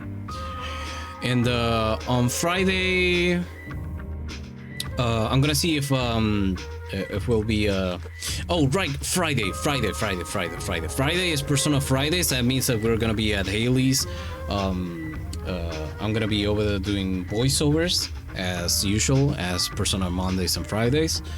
I'll see if I feel like streaming in the morning, or because I gotta go back to work this week. But yeah, and Jeva, hey, Jeva will be doing some silly gaming this Friday, since we're not having Ace Attorney Fridays, because she's gonna be playing Switch 2 games. We're not gonna be having Ace Attorney Fridays, but she's gonna be streaming on Friday, and you better, if you haven't yet, you better be following Java. She's the loveliest streamer. She's great. The vibes in there are always immaculate and amazing. So yeah, give me a moment. What should be today's raid message? Wow.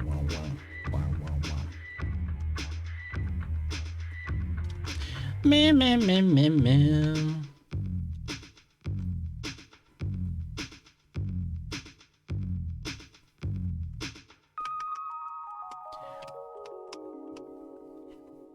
You really are a beast.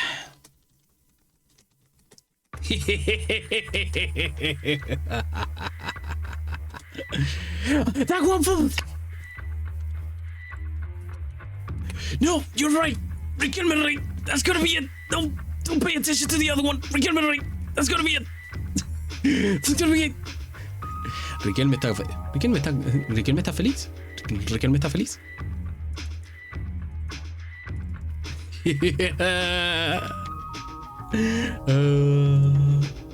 Hope you all have a good time. Let me start it right here. All right. Okay. With everything just said and done, I hope that you all have a great rest of your Wednesday, a great rest of your week. I'll be seeing you all on Friday on Persona Fridays. Yeah, the Riquelme is happy.